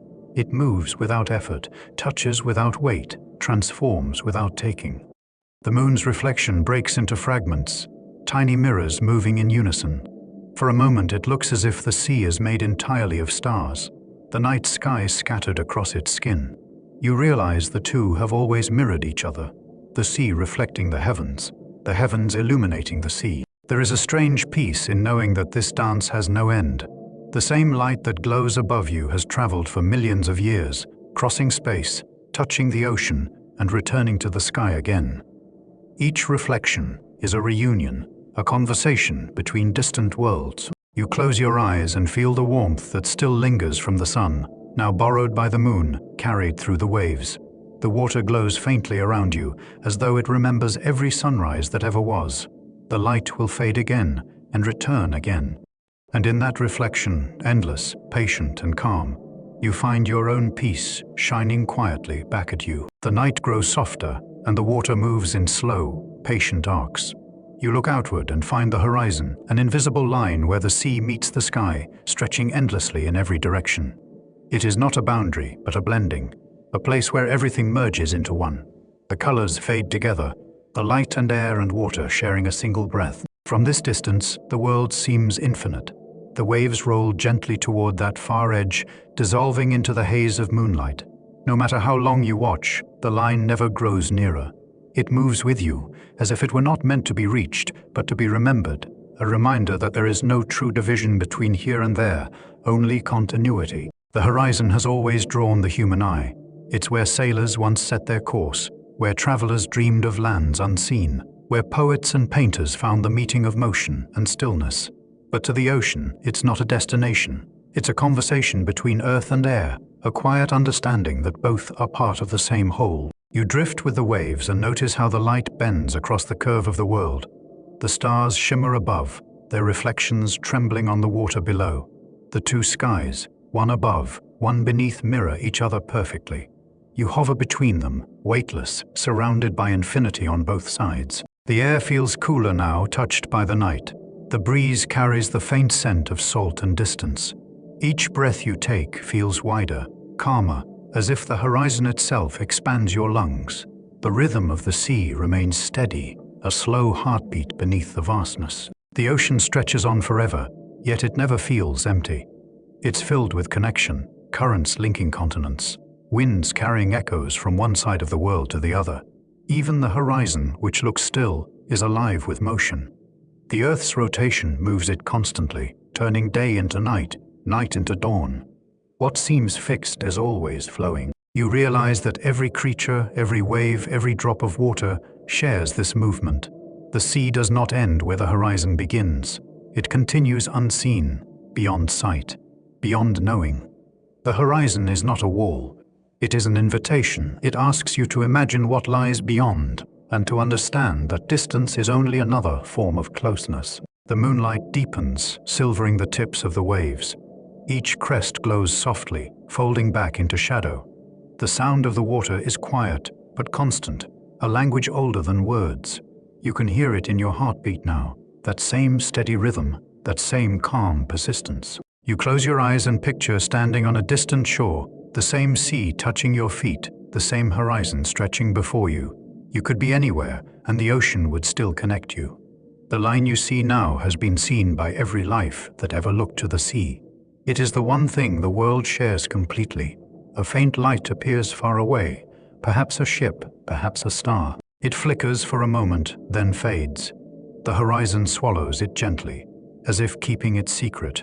You smile, knowing that even when it disappears, it's still there, carried by the curve of the world. The sky above and the sea below meet in stillness, and for the first time, you no longer feel the need to tell them apart. Everything is one motion, one breath, one infinite calm. The horizon holds it all, the sea, the sky, and you. The horizon fades slowly behind you, and with it, the boundaries of the world dissolve once more. The sea becomes calm, so calm that the surface looks like glass. The sky above reflects perfectly, and you can no longer tell whether you're floating in water or in light. For a moment, everything feels suspended. It's as if the ocean has exhaled its last thought and is resting in pure stillness. You breathe with it. The air moves gently in and out, each inhale a wave rising, each exhale a wave retreating. The rhythm feels familiar now, as if your body and the sea have learned to mirror one another. You realize that the ocean's patience, its endless motion, its silence and strength, all of it exists within you too. The heart beats like the tide, rising and falling in steady rhythm. The blood moves like a current, carrying warmth and life through quiet channels. Your lungs fill and empty like waves upon the shore. Even your thoughts drift and return like the tides following their moon. You are not apart from the sea. You are an extension of it, made of the same salt, the same water, the same pulse. Inside every person lives a small reflection of the ocean's calm, a depth that waits beneath the noise, vast and still. It's easy to forget it's there when the surface of life becomes stormy, when winds of worry or waves of noise pull the mind in every direction. But beneath it all, there is always quiet. That quiet is the ocean within. If you listen closely, you can hear it, the soft murmur beneath thought, the soundless hum that never leaves. It's not something you need to find or create. It's always there, waiting for you to notice. The same calm that fills the deep sea flows through your own being. You carry oceans inside you, and they are always at peace. The water around you ripples faintly as a small wave passes. The reflection of the moon breaks, then reforms, perfect again. That's how your own calm works too. It may tremble for a moment, but it always returns. No disturbance can erase it completely. Even when the surface shakes, the depth remains unbroken. You think of everything the sea has shown you, the coral's patience, the jellyfish's light, the turtle's endurance, the vent's warmth, the trench's silence, the whale's voice, the tide's embrace. All of it lives here now, inside you, like currents moving through the heart. You are not just a witness to the ocean, you are part of its continuation, its memory, its breath. A soft wind brushes the surface, sending gentle ripples across the water. The sound is quiet but steady, like a lullaby. You let yourself drift, weightless, the sea holding you as it always has. Every heartbeat echoes faintly in the water, merging with the slow rhythm of the waves. There is no separation anymore between outer and inner, between ocean and soul. The same calm that moves the tide moves through your veins. The same rhythm that turns the world also steadies your breath. Everything belongs to one movement, one life, one ocean, flowing through different forms, but always the same in essence. You close your eyes and rest your hand against the water. It feels warm, almost alive. The surface responds, forming tiny circles that ripple outward, fading gently into the night. Even the smallest touch becomes part of the whole. You breathe again, slower now, and the realization settles deep inside you. The ocean doesn't end at the shore, and neither do you. Its depth continues within, the calm, the vastness, the peace. And in that stillness, you begin to understand what the ocean has been whispering all along. You are already home. The sea is utterly calm now. The surface barely moves, only small ripples tracing quiet patterns of light. The air above and the water below feel like the same element, soft, weightless, infinite. You are suspended between them, neither rising nor sinking, perfectly balanced. This is the still point, the space where motion and rest become one. It's a place that exists both outside and within. In the ocean, it is found deep beneath the waves, where currents cancel each other out, and the water rests in complete silence. In the body, it lives in the pause between breaths, in that soft moment after exhaling and before inhaling. It is the quiet heartbeat at the center of all movement, the calm behind every sound. You inhale slowly, feeling the air move through you. Then exhale, long and steady, letting everything loosen, the weight of thought, the pull of time, the need to move. You rest in that pause, that space where nothing is demanded and everything simply fiders, the body floats. The mind opens, the ocean breathes with you. There's no separation between your stillness and the seas. Both are born from balance, the equal meeting of forces, the merging of opposites. Gravity and lift, inhale and exhale, light and shadow. Everything in nature seeks this equilibrium. It is not the absence of change, but the harmony within it. Even the tides, which rise and fall without end, spend a brief silent moment at their peak before turning back. In that moment, they too find the still point. The ocean has always known how to rest without stopping. It keeps moving, yet it is never restless. Its peace doesn't depend on stillness. It flows through motion itself. You can feel that same rhythm inside you now. Even as your heart beats and your lungs move, a deeper stillness holds everything together. You let yourself sink slightly, the water cool and smooth against your skin. The sound of the surface fades until only the faint hum of your heartbeat remains. You are surrounded by blue, and within it, silence. Not empty silence, but living silence, the kind that listens, that welcomes, that holds. Every thought slows until they no longer feel like words, just ripples in awareness. Each breath feels like a wave, rising, pausing, falling. Between those waves, you find something constant, unchanging. It's not a sound or a sight. It's presence itself. You don't need to reach for it. You are already in it. This still point has always been here, waiting.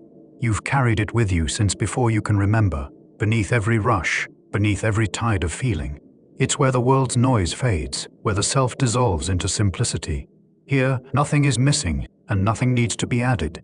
It is enough simply to exist. The water glows faintly as the moon moves across the sky. The ripples shimmer, soft and silver, then fade again into calm. The light feels timeless, as though it's been shining like this since the beginning of everything. You realize that stillness is not something to find. It is the natural state of being once movement becomes gentle enough. You rest there, neither awake nor asleep, surrounded by blue and breath. The ocean holds you, the air caresses you, the body forgets its edges. There's only balance now, between thought and silence, between self and sea, between everything that was and everything that will be. You breathe once more, deeply, effortlessly, and the still point widens, filling you from within. The sea is no longer around you. It is you vast, peaceful, complete, and in that infinite stillness, you drift, finally at rest. Somewhere between thought and silence, you begin to drift. The stillness deepens, and the water around you feels warmer now, softer, almost like memory. You are not falling asleep. You are sinking gently into a dream, one that has no beginning and no end. A dream made of water. It begins with color, faint blue at first, then green, then gold. Light bends and curls through the water like ribbons of silk, painting the sea in motion. Every shade moves slowly, folding over itself in waves that never break. The world is fluid here, soft shapes, soft edges, soft time. You drift through it effortlessly. There is no up or down, no direction at all, only movement that feels like breathing. In this dream, gravity doesn't pull, it sways. The ocean carries you as if you were part of its own thought, one small current inside a greater one. Around you, the creatures of the deep return glowing faintly in the dim light. A jellyfish drifts past, its bell pulsing in time with your heartbeat. Its light fades, and a school of small fish replaces it, their bodies glimmering like shards of glass. Farther off, a turtle glides, slow and sure, its flippers moving in gentle arcs through the still blue. Everything you've seen is here again, not separate anymore, but woven together in the dream's quiet rhythm. Voices rise, but not in words, just echoes, songs of the sea played in tones of light and motion. The whales sing softly in the distance, their calls bending through the water like lullabies for the earth. Even the plankton glow brighter, their pulses forming constellations that drift through the dark. It feels as though the ocean is dreaming with you. Every sound, every shimmer, every movement flows into one endless sequence of calm. You are no longer observing, you are inside the dream, part of its imagination. Time loosens completely, each breath feels infinite, each heartbeat a tide washing in and out. You realize that water has always dreamed this way. The rain that falls, the rivers that run, the waves that curl upon the sand, they are all parts of one long dream, repeating and reshaping itself. The ocean dreams of clouds, and the clouds dream of rain, and the rain dreams of rivers returning home. Everything is always returning home. In your dream, the ocean changes again. The light grows dimmer, turning the water into velvet darkness. Yet even here, the darkness glows. Threads of faint silver drift through the water, memories of moonlight, perhaps, or reflections of your own thoughts, dissolving into stillness. You let them go. Each thought, each image, each sound fades softly, sinking like marine snow into the quiet deep. There's no need to hold on to anything anymore. The dream carries you, and you trust it. It feels like floating inside a heartbeat, like resting within the space between waves. Your body feels lighter now, as if it were made of water. The edges of your awareness dissolve into the rhythm of the sea. There is no effort, no separation, only flow. You can't tell whether you are the one dreaming or whether the ocean is dreaming you. Both seem true. The light fades completely, replaced by a gentle hum that feels like sleep itself. You breathe once more, and your breath becomes part of the sea's motion, an endless cycle, slow and kind. The dream continues, infinite and calm. The water cradles you the way it cradled, the first spark of life, without question, without end. And as you drift deeper into that dream, you feel it wash through you. The peace of belonging, the rest of returning, the quiet truth that the ocean never lets go. The dream of water begins to change. It does not end. Dreams in the ocean never truly end, but it starts to lighten. The darkness thins, touched by faint threads of brightness that shimmer upward like thoughts, rising to wakefulness. You feel the pull gently now, not as gravity, but as invitation. The surface calls not hurriedly, but kindly, like a familiar voice whispering your name through calm air. You start to rise, carried by the same current that once guided you down. The water moves softly around you, wrapping you in warmth. It feels like the ocean itself is lifting you, as if it knows the journey is almost complete. There is no rush. You move at the pace of a long, slow breath, each moment glowing faintly before it fades. As you ascend, you pass through layers of blue. First, the dark indigo of deep memory, where the whales once sang. Then, the cooler sapphire where jellyfish drifted like thoughts. Then, the soft turquoise where sunlight began to break through. The colors brighten with each heartbeat, each breath, a sunrise unfolding underwater. The world grows clearer. You can sense the sound of waves far above now, the muffled pulse of motion waiting to greet you. Tiny bubbles rise beside you, catching light as they go. They move faster than you do, eager to reach the air, yet you stay in your rhythm, slow, steady, patient. The ascent feels effortless, like floating through time itself. You think of all you've seen in the deep, the glowing creatures, the drifting snow, the coral cities, the patient turtle, the singing whales, the still point of silence. All of it remains with you, part of the current now flowing through your thoughts. None of it is lost. The ocean never takes without giving back. It only changes what it holds, transforming depth into memory, movement into peace. The water brightens again. Beams of light ripple through, painting your hands in silver. You stretch your fingers, and the glow scatters like fine dust.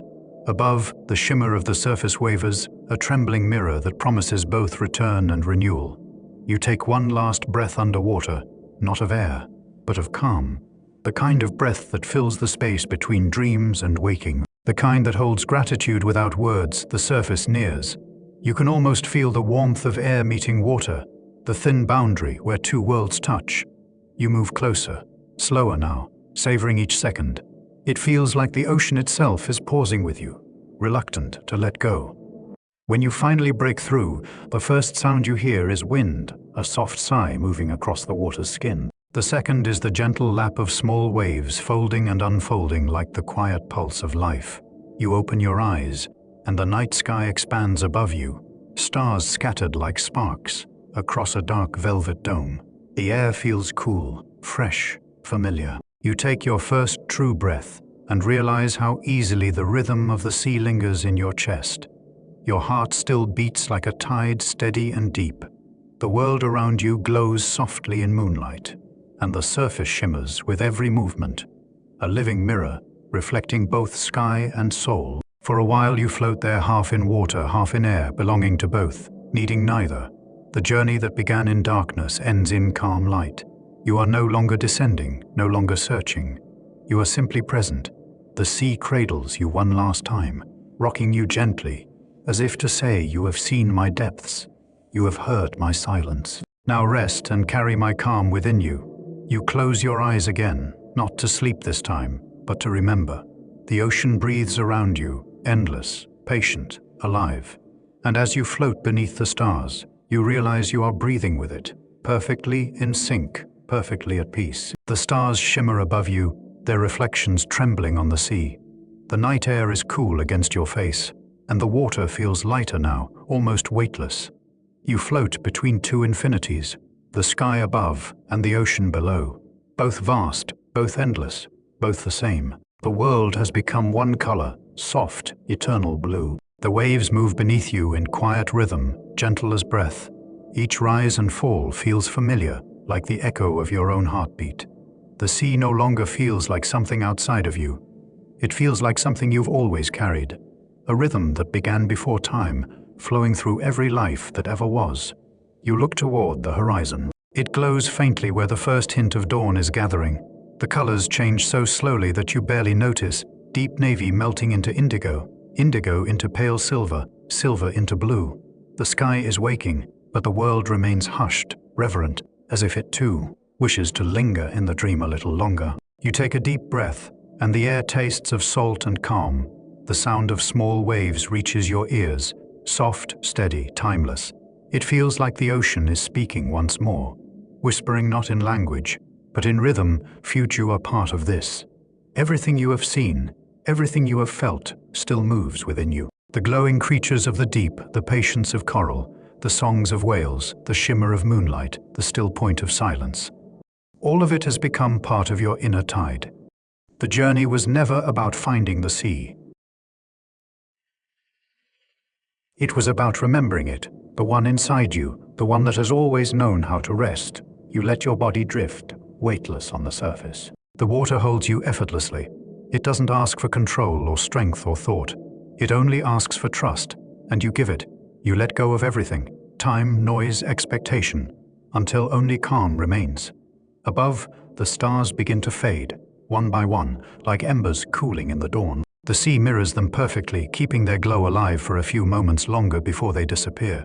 It feels like a gentle exchange, light leaving the sky, carried onward by the ocean. Nothing ever ends here. It simply moves from one form to another. The horizon brightens.